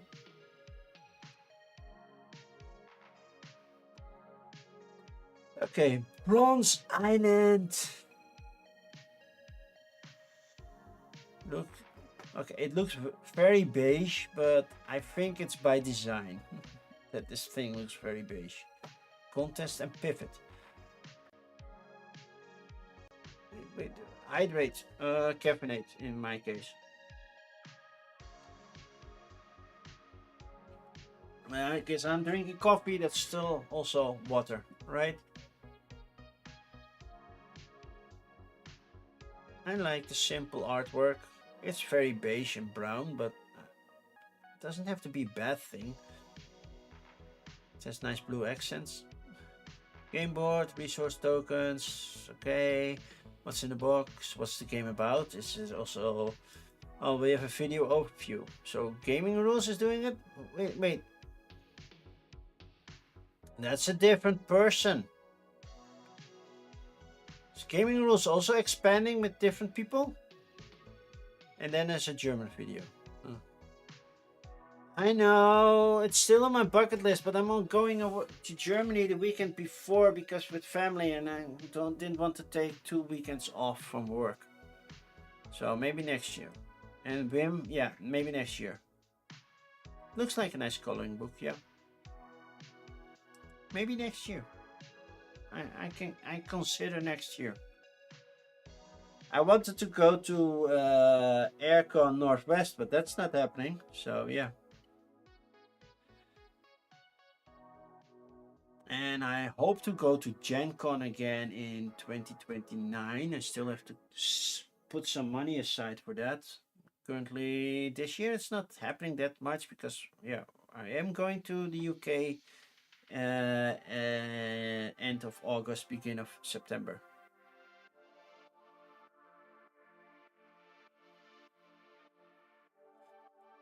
Were you not at Spiel this year?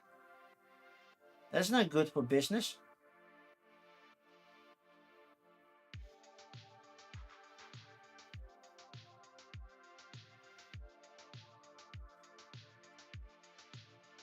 We can discuss that. Might need to bring my son, but my son doesn't do demos or anything like that.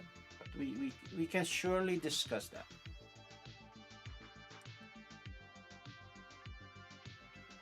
Ronin's Revenge. Oh, these are really, really. You can also put too much detail on a miniature that you like. I need to be able to paint this, and nope. That's too much. This is almost. I would say this is near unpaintable with that much detail. There's no fun to paint this one. I don't have the. Yeah. Oh. Thing to paint for. Let's see first if they use AI anywhere. Yeah, that's too much. It's too much hidden crease. How the hell do I need get my brush in there? In the middle, down there. How do I get my brush there? Yeah. Just do a sun drop. That's the only thing.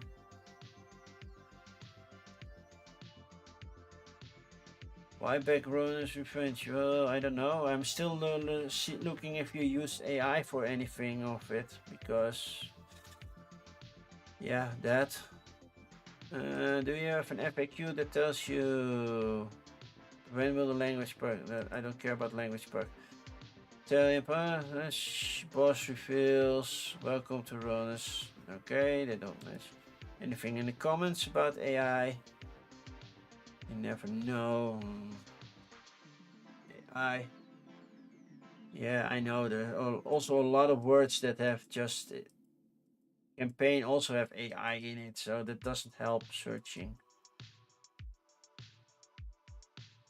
And especially if you get French in there as well, that doesn't help. Okay. Let's paint before assembly. I think it comes pre-assembled and then we have an issue. Okay. So the all-in costs, well, that's doable with stretch pay. That's why I love GameFound. It's a stretch pay. Still have to wait a year before you get your stuff and you pay for like 6 periods. Right. So, yeah, about 6. And then you still have to pay shipping and VAT afterwards. So new boss. Okay. And then a lot of thingies. Okay. Painted miniatures. Oh, you can get them painted. Yeah, but this is indeed an ink dip. This is basically, yeah, we just put a purple brush on the whole thing. Purplish pinkish brush. This is doable for painting, but that thing, no.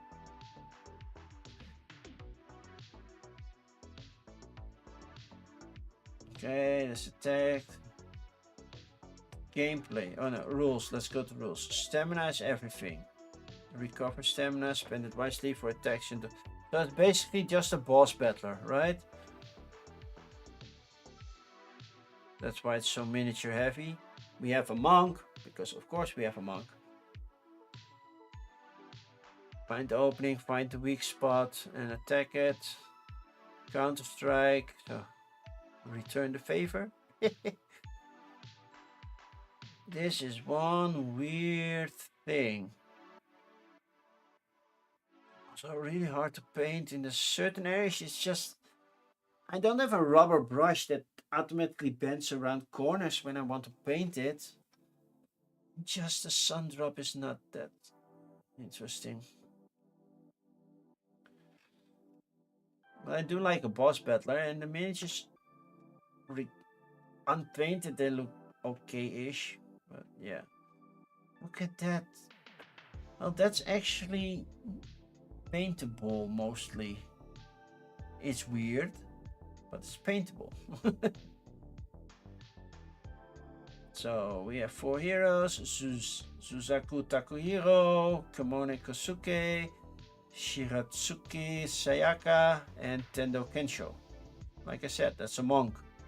Because typical Diablo style monk.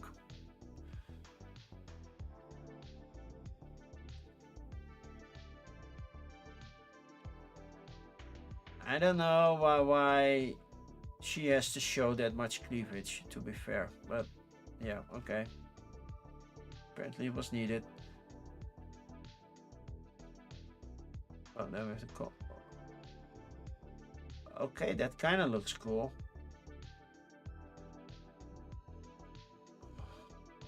So draw 1 boss event. You solve the sequence left to right, then fight back.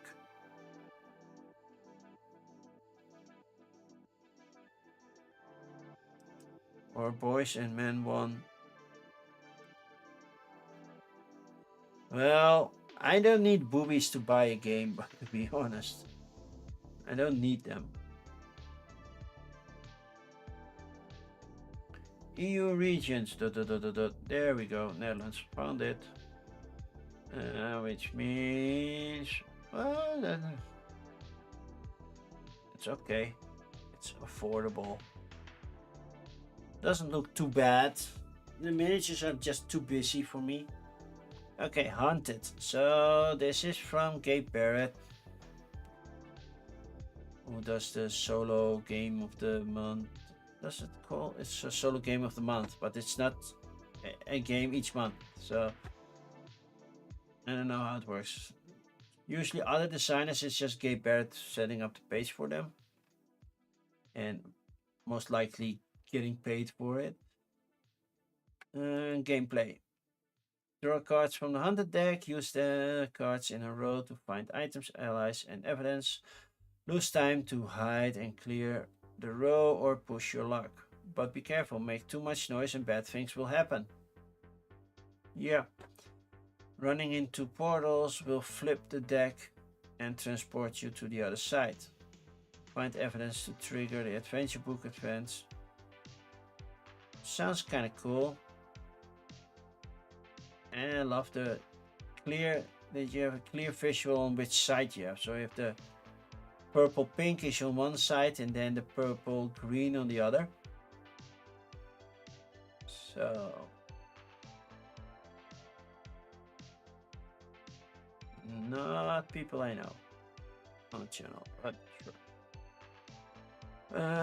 Just vote rich with playmat. The printer play is way cheaper. Even the printer play, it's just one. You can even stretch pay the print and play. Come on, if you cannot afford to, how much? $5? And you want to split it in $1.25? Yeah. If you cannot afford it, $5 at once, just please don't back the game. If you cannot afford it, it sounds like you have more urgent ways to spend your money.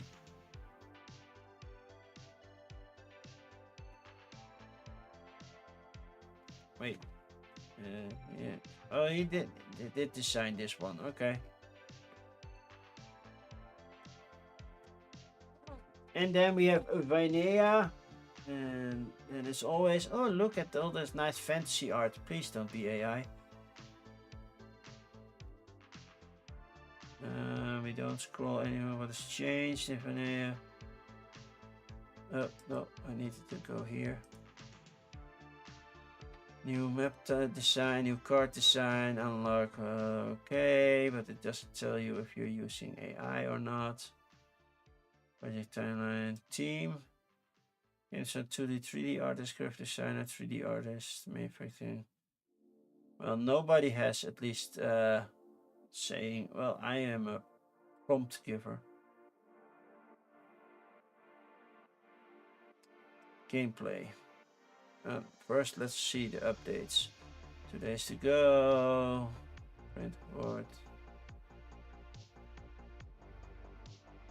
English and German. Okay, that's a lot. FAQ that used to have AI. No, well, thank you. That was clear. You put it in your project page. I could have found it way earlier. Okay, gameplay. Choose your mode, one shot or campaign mode. That's kind of cool if you can do a one shot. Wait, whoa. Somebody painted their nails and the rest of their fingers. Is that a Wicked Witch of the West? The green hands.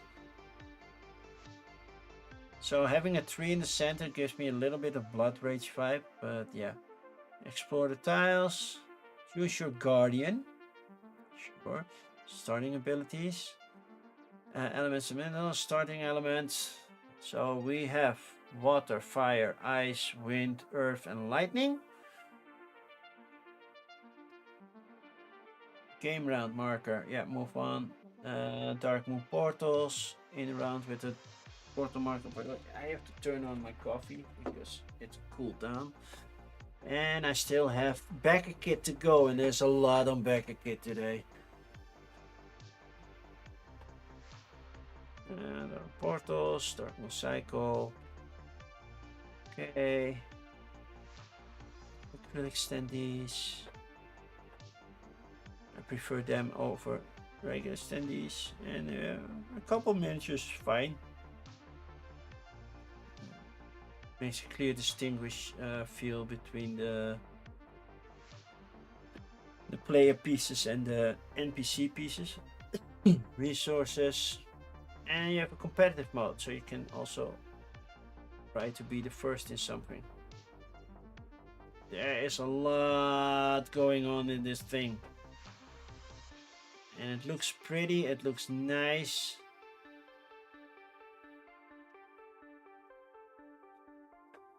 Okay, how much is the all-in?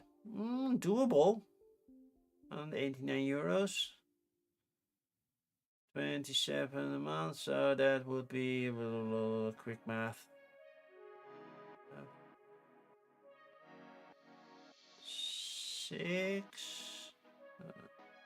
7 months. Yeah, 7 months. And then you get it August, so you have to wait more than a year, but you get everything. So core game, acrylic standees, expansion, nice tokens. I don't see a playmat actually.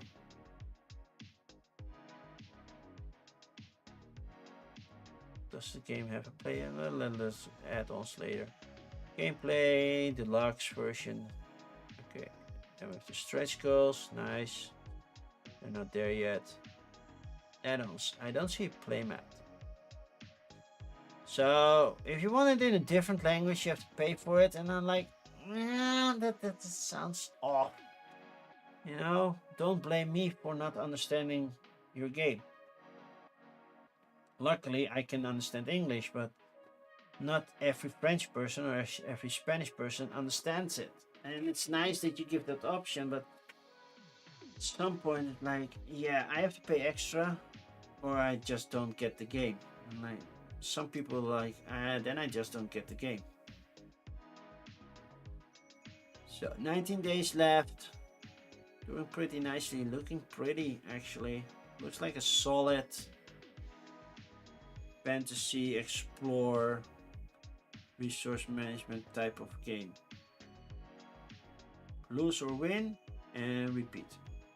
Set your own playtime and customize it as you wish. Well, see? And yeah, so for now it's 100% handmade art. Totally missed that part. But yeah, it's 100% handmade. Anybody we know? I know Board Game Co, Brett Spiel Buddies, I don't know. Rolling Solo.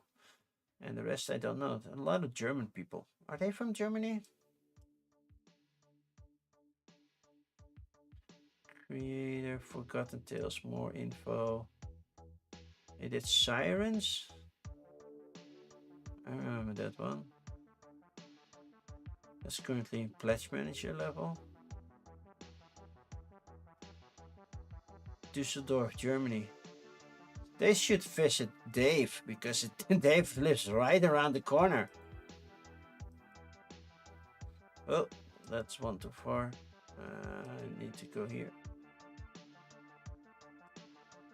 Videos, reviews, anybody with Rolling Solo, we have Board Game Co, and then some people I don't know.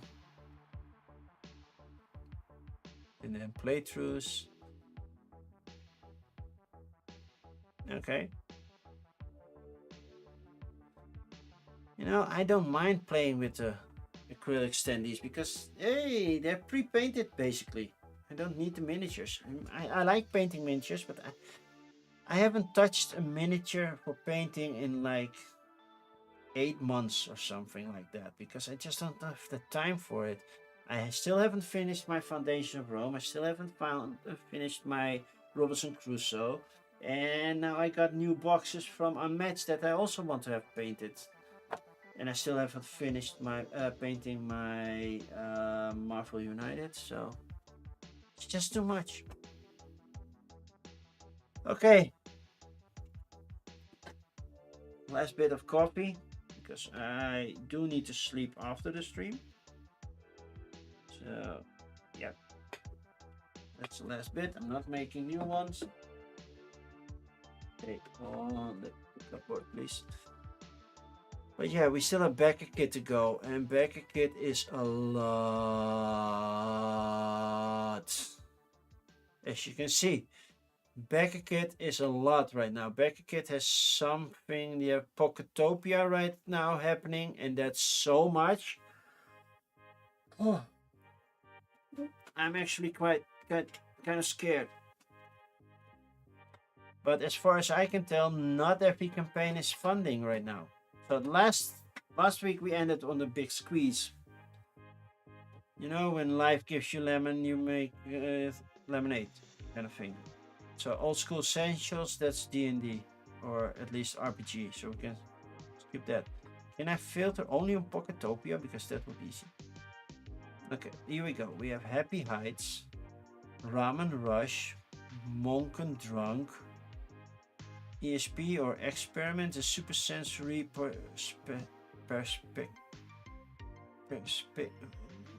ESP. Sorry. Expansion set D&D item lore cards, or I can skip that. Swearmint, Stolen Treasures 2, Vampire Farts, because yeah, even vampires do that. Geld Color, The Cure, The Fable of Mabel, Beetle Battle, Pipes When Water Means War, then 100 Dungeons, a solo horror RPG, you can skip that. Capture the powerful energy using your kindred spirits. Aetas Draconis, something with dragons. Wardens of Blue Rose, Gnome Squad. Oh, this is really a lot, people. Back of the house. I'm gonna open them. Was one thing. Red Panda surprise. We have got a Red Panda. Unless you're already streaming right now, we got a Red Panda. Kill the King. Already back this one because this is Jason and the Arcanauts. I really like Hercules in the 12th labor. So yeah, that was a given. Headliner, Heir to the Throne. Build a Burial. Everyday gaming bag. That's just a gaming bag, but yeah, it looks nice.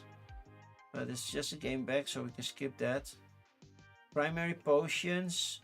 I'm a trans man, and I'm here to... yeah, I want to keep this family friendly. This is an RPG anyway, but yeah, not suitable. Pressed. That's by Play to See. That's way behind. I think the promotional thing of this Play to See game is not doing as it should. Battle Royale, and I think that's not the first game from Play to See that isn't making it while doing it. Okay. Riposte, Cell Block 1, Micro Card Games, Stool Pigeon, Hung Out to Dry, a card game about gross, and then we have Roll the Arcana, and this is a 3D printable case that fits in your calyx. So that's a lot that I have opened. That's like 30 things that we still have to go through. Oh man! Thank you, Becky Kid. For once you have something for me. Woo. Okay, here we go. Might rush through them, but this one funded. So Tin Robots Games, Happy Heights. It's something about building into heights. Yeah, how to play. Ding, ding, ding, ding. Draw cards, go.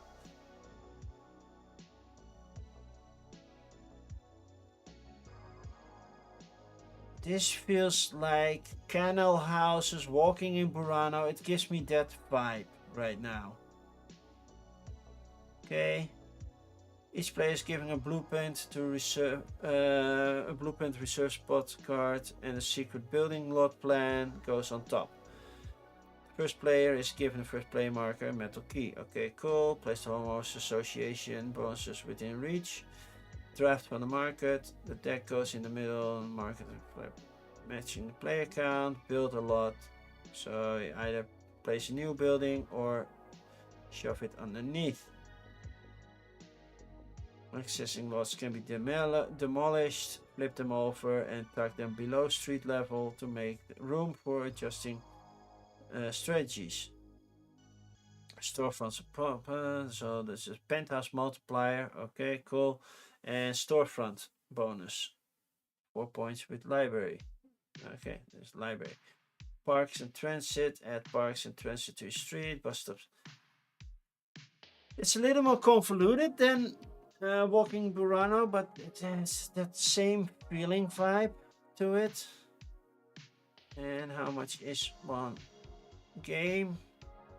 It says back it, but what's the cost?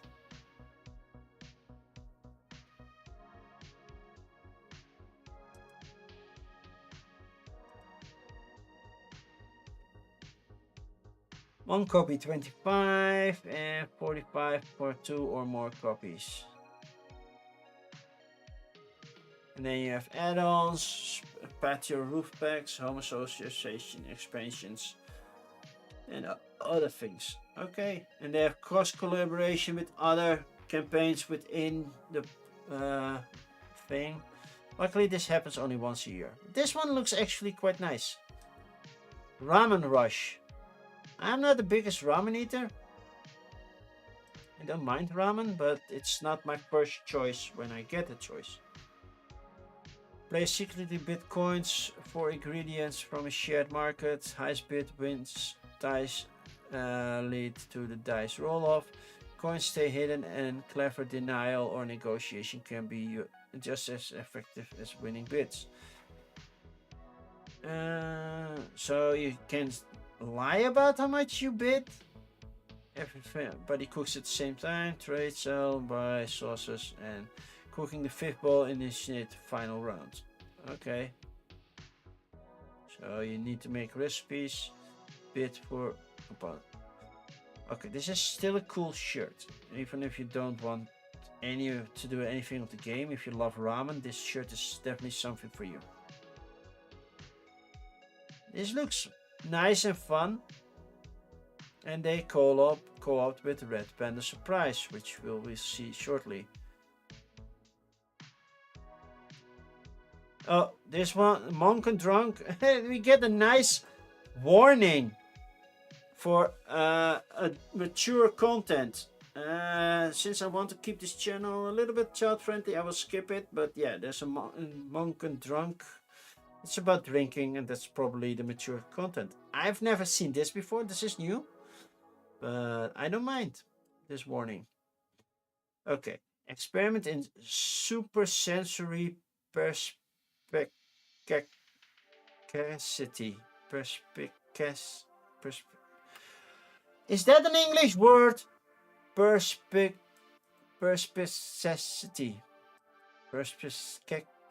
Yeah, that one. Okay, how do we play this? Deal 6 cards to each player. Okay. Share your vision. I have a vision.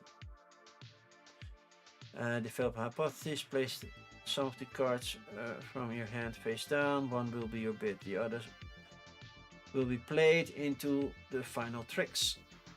So it's just a trick card game based on, well, color shapes.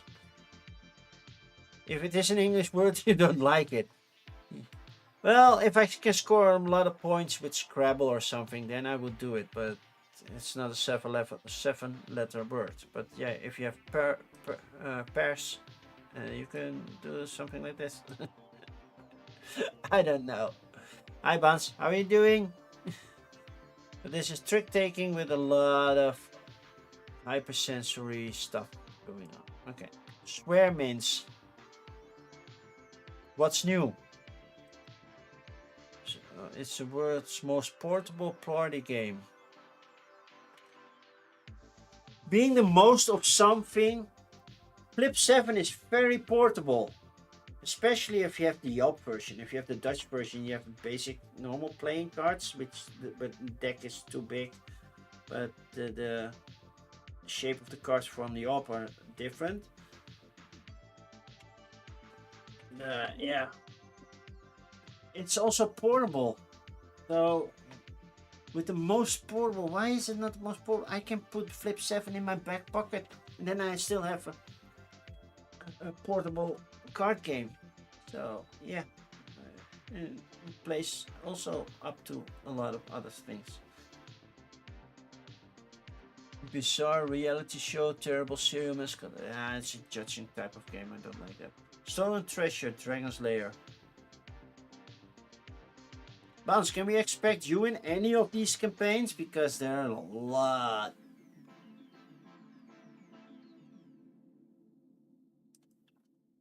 How to play. Aim of the game, race against the dragon to reach 1500 points. Okay, but do I collect like 100 at a time? Separate treasure to, okay, the dragon, sure. Encountering the dragon. When a player attempts to steal a treasure card, they must face the dragon. Dragon will get to play dragon cards equal to the number on the bottom left of the treasure card. After all dragon effects are resolved, both the player and the dragon roll one die each. The highest rolling will get the treasure for the inventory. That sounds a little bit too much luck based, so skipping that. Vampire farts. Not much. You worked on Modern Meeple Bag and you're in Headliner. Yeah, I skipped the Modern Meeple Bag because yeah, I do skip bags and such. I did see it and it looked like a nice bag, but yeah. I have to do all of that as well. Headliner will still appear, so we might see you there. I played Vampire Farts with my parents and we all became gross, horrible, blood-sucking vampires because of the farts. Adults only deck. No, how do we play this? A lot of text and images, I just don't like that. Especially when you also switch font, like this is legible and then we do this. Choose a dealer, shuffle the deck, like really shuffle it good. Oh, dealer secret face down card to each player. In clockwise order, dealer deals cards to the first vampire player until they think they have the highest score possible without spoiling their meal. Spoil the meal, then they fart. And yeah, if they get garlic or anything else, they fart as well. No, not for me. Next, Geld Galore, Pocket Edition. Mishpocha. I already had a Jewish feeling. Cannot come on the name of this candlestick thing. Yeah. It's a Hanukkah night. Okay. I'm not Jewish, but that doesn't mind. If it's a fun game, I can still play it. Stress-free Hanukkah entertaining.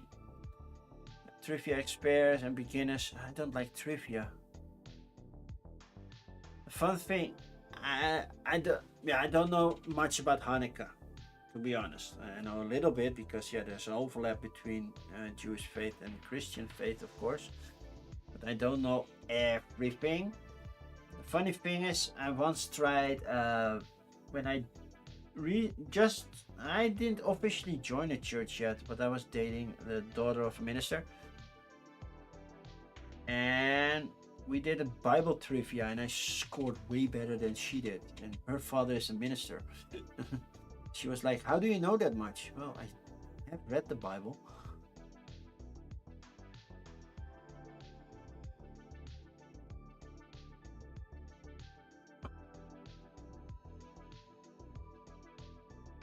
She wasn't that too enthusiastic of me knowing more than she did.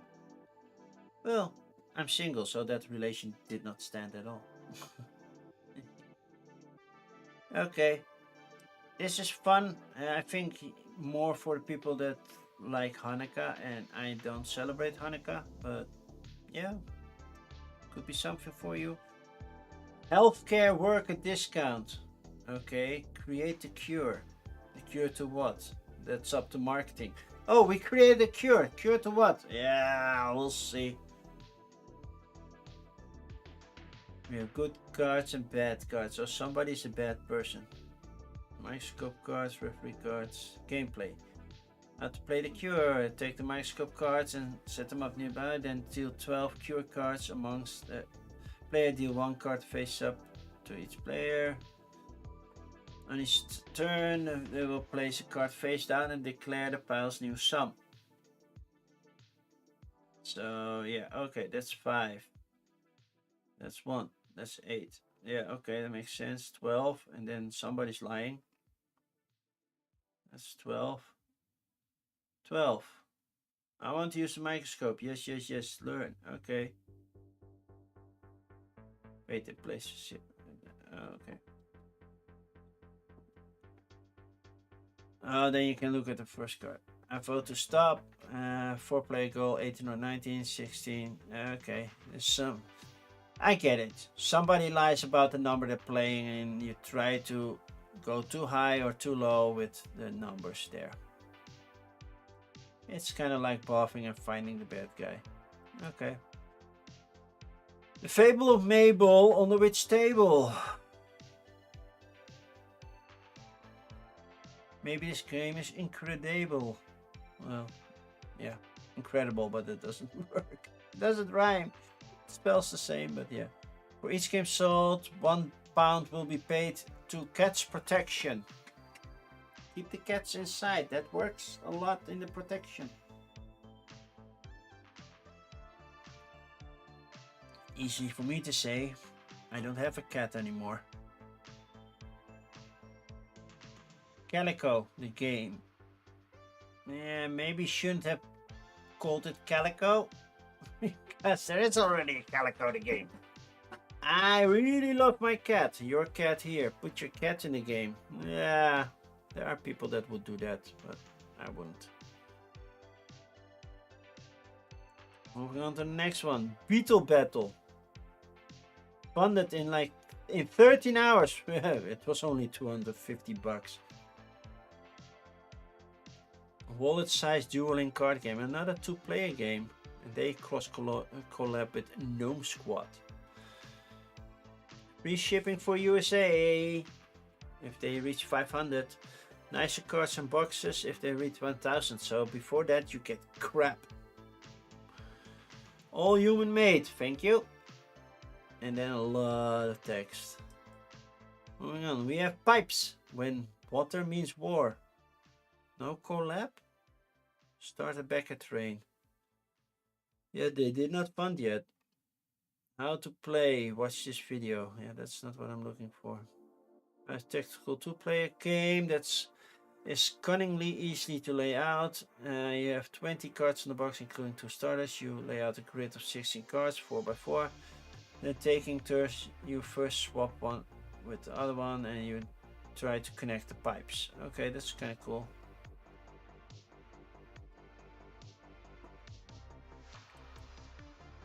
Then 100 dungeons. you have to write words. So the satisfies, something, burning, flying. Okay, how to play. It's a word game. I don't like word games. Watch it played. That's not watch it played. That's Joe. Well, I'm not a big fan of word games. Okay. Kindred Spirits. Collabing with Desk of Wonders items.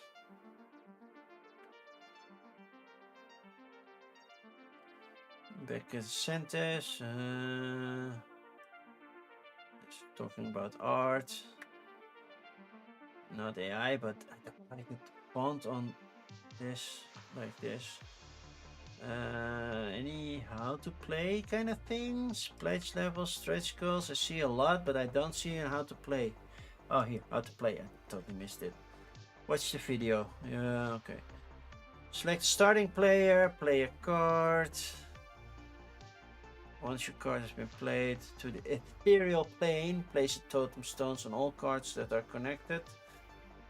In a connected numerical sequence, including the card you've just played. The sequence is a numerical run of of a kind of one number. Okay, and then score points and everything. Yeah. I test Draconis, working together with Lost Hope. This is an RPG, but these are dragon cards. Stretch goals, but they're just playing cards with a dragon theme, so we can skip those.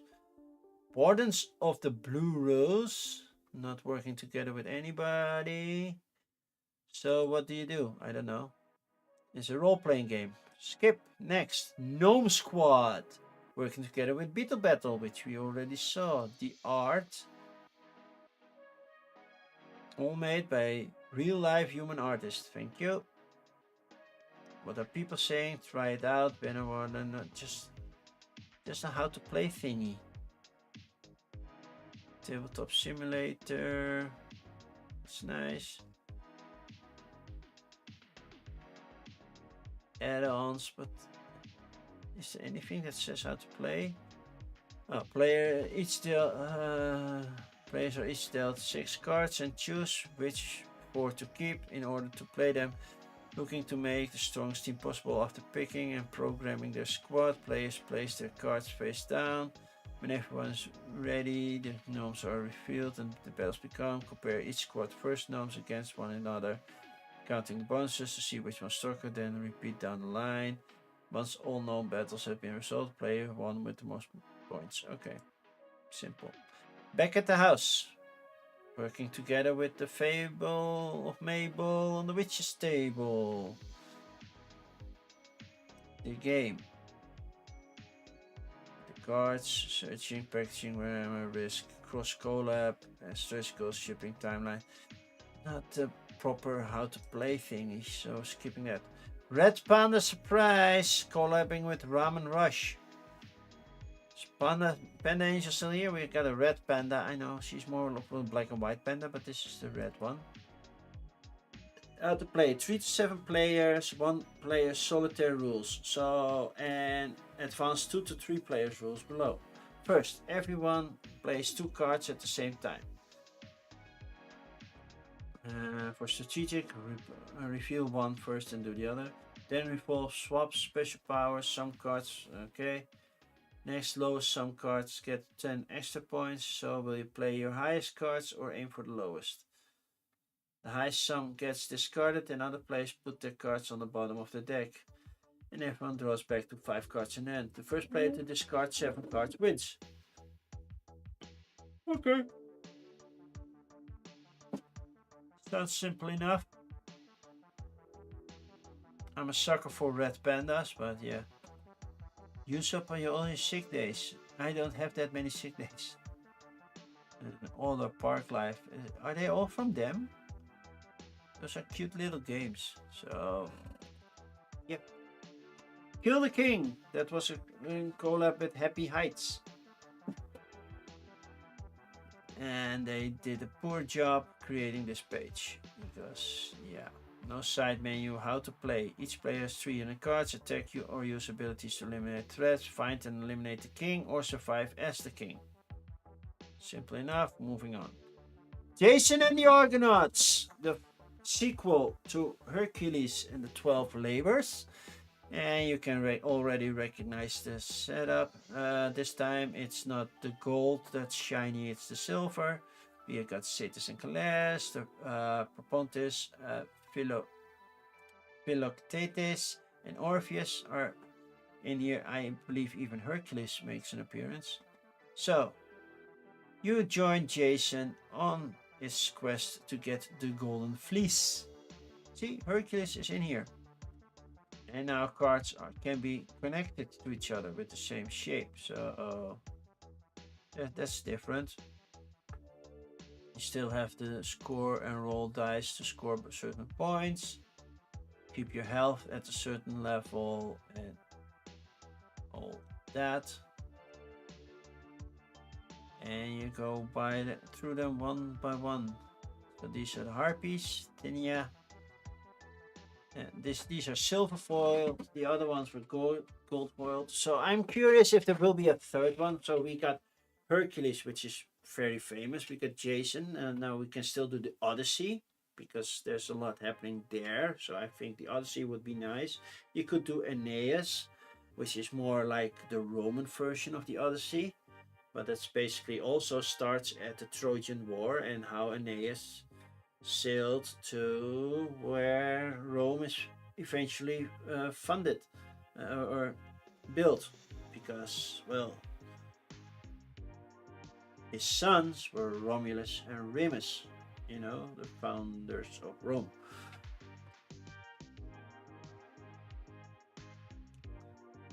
So yeah, I already backed this one because yeah, I really liked the first one, and yeah, I just couldn't. I do get sick of seeing him in every commercial and every short that I watch. I'm like, no, I don't need to see you every time. Like, I already backed the game. Stop showing me that commercial. It's not his fault, but I'm seeing it every short. Like, then I get a commercial. If it's not some random thing, it's always him. Like, there is much in this game, and he cannot help that. He just made a commercial, which makes sense. But at some point, I'm like, yeah, I already backed it. And Bonds also wants to try this one. Yeah. So I recently did Jason and the Argonauts, the board game, which has a 10-year anniversary. And you can see the same travels on this map. So here you already get the Golden Fleece, then you still have to travel all this. So you get a similar thing going in reverse if you do the travels of Odysseus. I would love to see an Odyssey type of thing. So all the locations and everything, yeah. Journey attacks back. So yeah, if you don't roll a certain value, then it will move. You have to get the value of the dice down to 0 at both points. So that gameplay stays the same. And here's your health track. And yeah, you have to manipulate your die locations to do so. Now we have legacy tokens, so that's a new element. Only open if you beat the game. So there will be a hidden envelope. And there are add-ons, nice looking dice. I ordered them even for Hercules because I looked at those dice look nice. Dice trays, I didn't need that. I have enough dice trays. But yeah, a little add-on. And also for Hercules, a new add-on. So I was like, yep, I'm in. And then we have reviews and media. So Danny Stranding is coming, and Paul at the Dicey review. I know Paul through Portal. But that's it.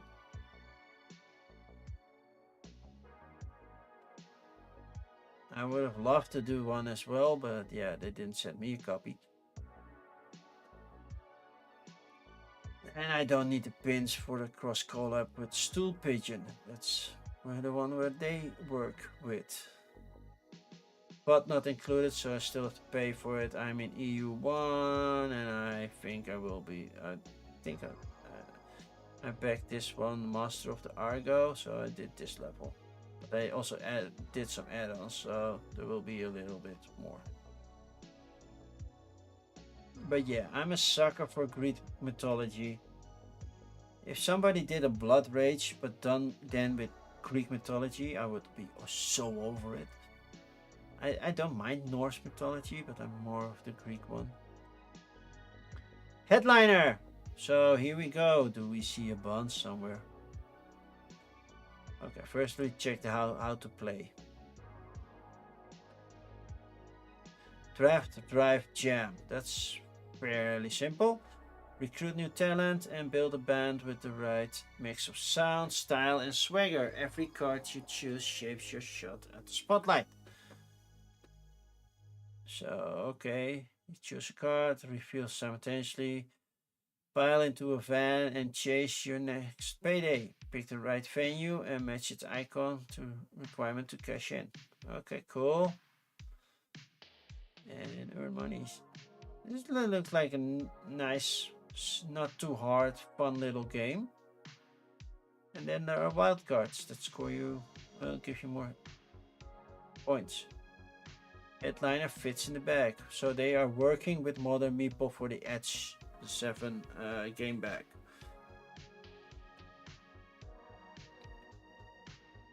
Banner promo. Around the team. Anything about reviews? I don't see any review thingies. Stretch goals, rulebook, shipping, timeline, team language. Which languages do we have? Well, I can understand 3 out of 4. My Spanish is a little poor. And then there are some other games that some of them we will see. Hey Timey, how are you doing? Last bit of coffee. So, game details. I don't see you, Bonds. I could... Dick, Femke uit Lelystad. Daar gaat Dick. Kijk eens even. Oh, nou Dick in orde, mensen. Dick in orde. Femke trouwens ook. We gaan even kijken naar de herhaling. Oh ja, Band to Kijk eens even naar de fantastische I can see it. You have to wait. Mensen. Ja, kijk eens even. En dan gaat hij. Boom! Ik zei al, Dick. We have a Bonds card. Bonds is part of the wildcard promo. Looking at the others, I'm like, okay, this is a Michael Jackson reference, I guess, but the rest, I have no idea. Who the? Oh, Our Family Plays Games, yeah, got that one. And Reggie, okay. I don't think I know them all. Yeah, Bunch, you're another promo card. That's cool. And Heir to the Throne. That's a pun. Working together with Portent, so RPG. You're going to bed. See you tomorrow. Now you see me today.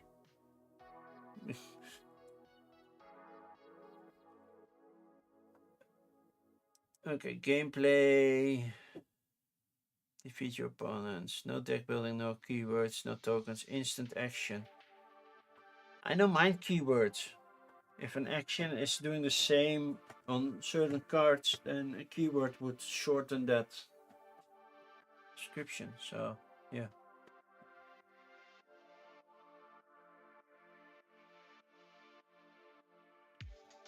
There's how to play thingy. But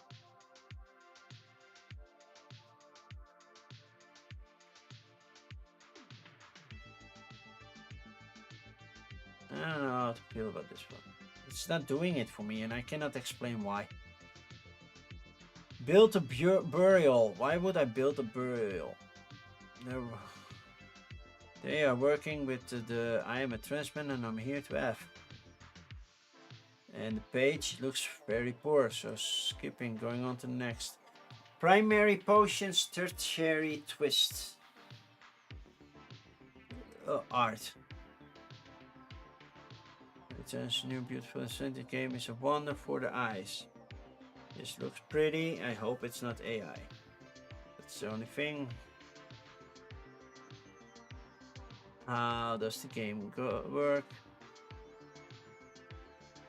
Mixing idea of the original primary potions game. 7 new potions as an expansion on something that already existed that I never played. Geek Way to the West. And then there's a lot of other stuff. Then we have Pressed. And that's not doing all too well with 16 days left. To be fair, I've only seen it on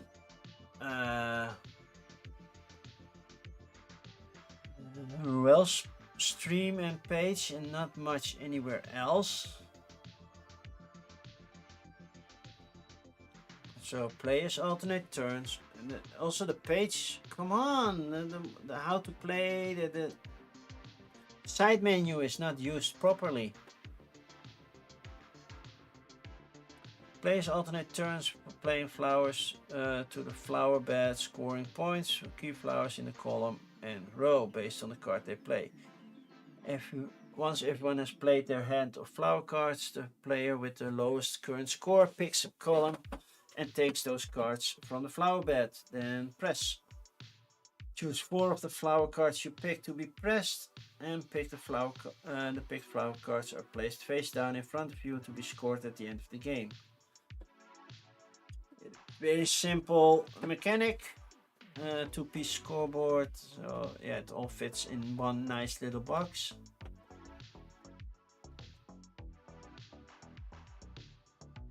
So it's a game for $20, and it's, yeah, I think that doesn't help either. When shipping is almost the same as the game itself, that hurts. Getting it in the US, that's fine, but getting it outside of the US, shipping is just, should never be more than the game itself. Then there's, yeah, it doesn't work. That hinders your sales. Because don't forget that you also have to pay taxes on top of that. So Tony Tran did the game. Ben Jones did development, and Seth was publishing. Stoked Creative did graphic design. I don't even see a video by Ruel. You would have thought that that's Ruel, or is this Ruel's video? I don't know. The page is lacking.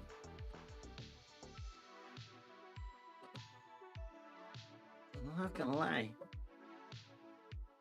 Join one backer. Who backed?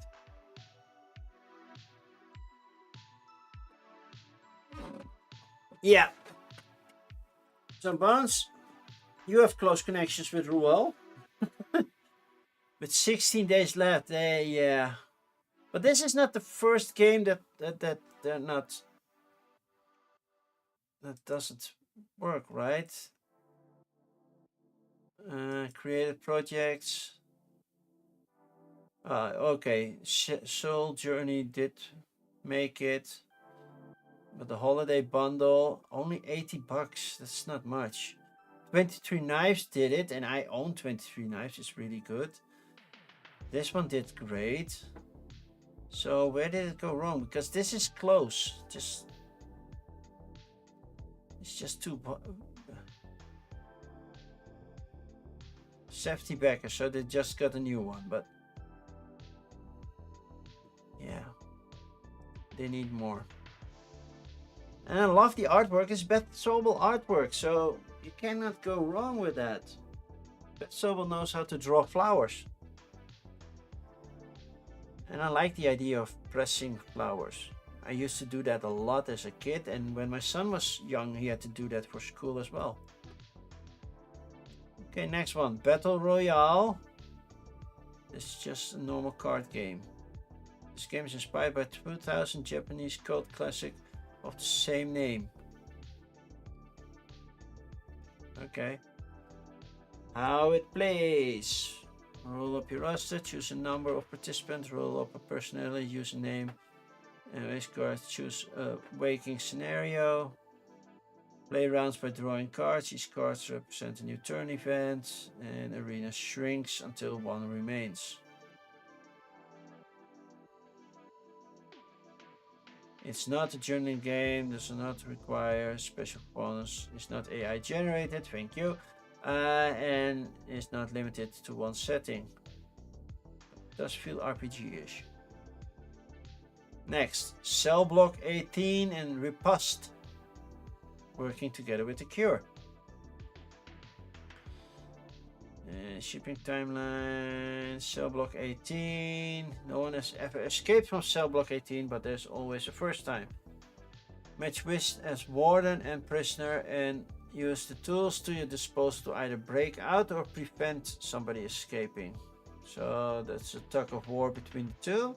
Cool. And the other one is Riposte, and that's a dueling game. Basically fencing. That's kind of cool. So you decide where you want to attack. So the one does go high, the other one goes low. Blue plate jump. So orange scores a hit. Oh yeah, because the keywords match. Okay, cool. That's kind of cool. I like the idea of fencing. Value of that. The other ones, games I don't get. But yeah, this looks cool. Especially Riposte. Then Stool Pigeon. That's working together with Jason and the Argonauts.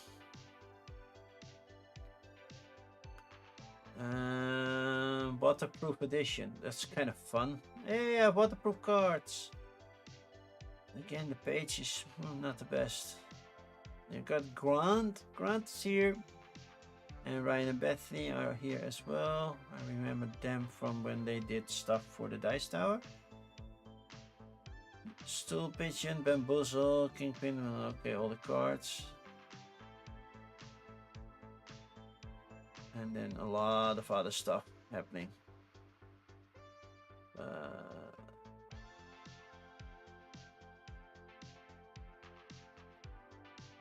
And how to place a video, and yeah, I don't have time to watch all of those, so skipping that. Hung Out to Dry. There's a cozy game about hanging out your laundry. Oh, who have thought that? Sock. You definitely need a second pair, second sock, because you cannot have just one sock. Check your washing machine.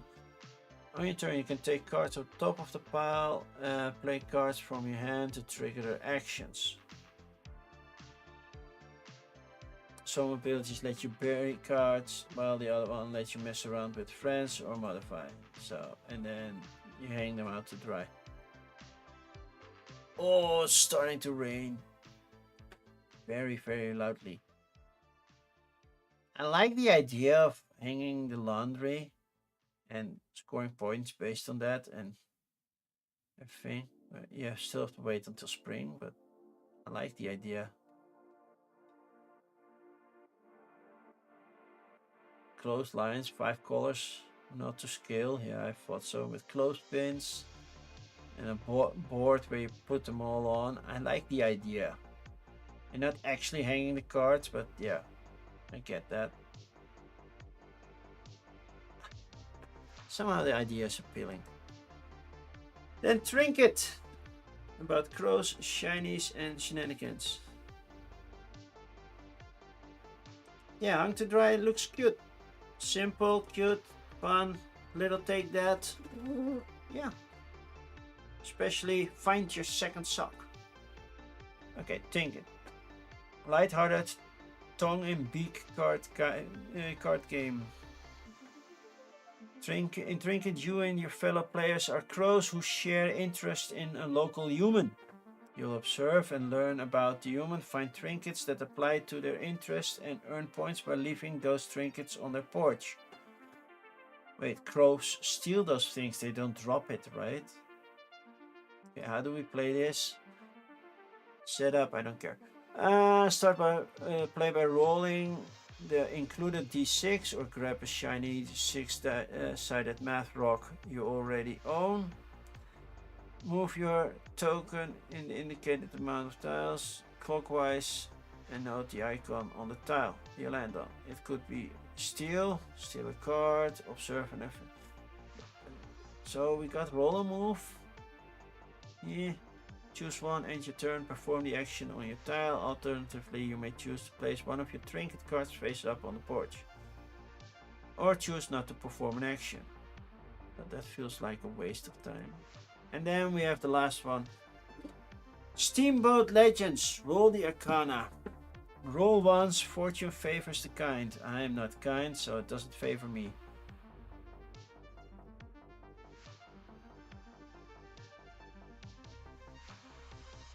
Wow, we have, yeah, that's public domain now. This old design of Mickey and everything. So Steamboat Mickey, yeah, that's public domain. At least they're not making a horror or thriller or a scary variant of it. But yeah. And then we have the 100 Acre Arcana. Because yeah, that IP is also available.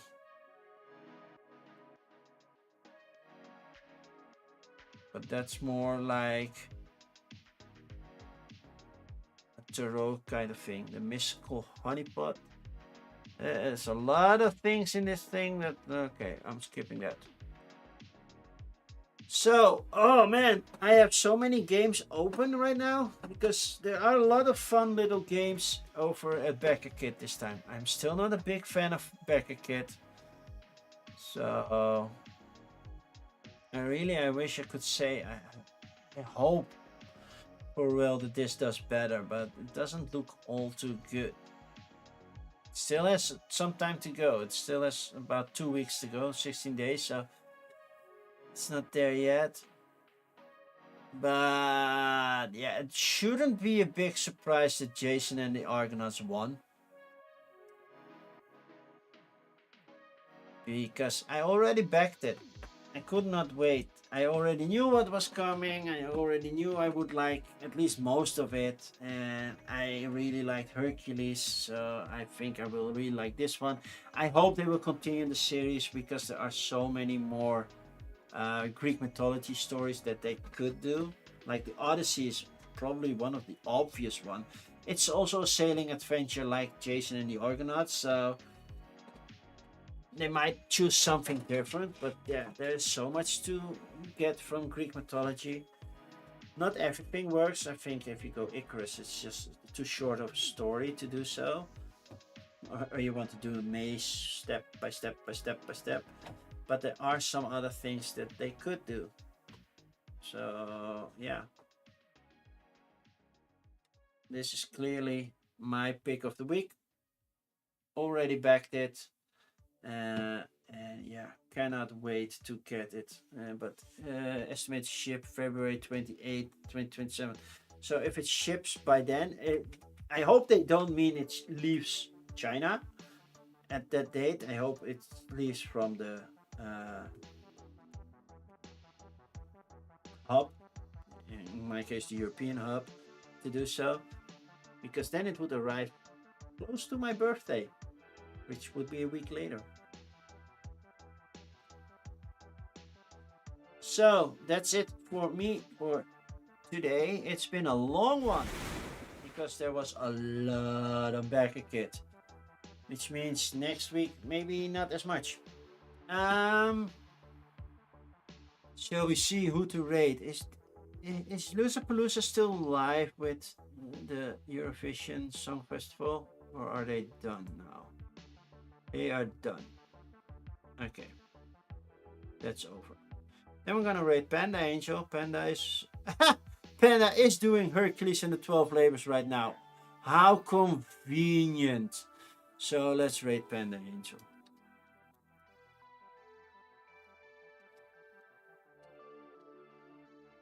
And Bans also did a stream of it, and I have done a stream of it, so just check any of our channels and to see how the game plays, because it's a fun dice manipulation game.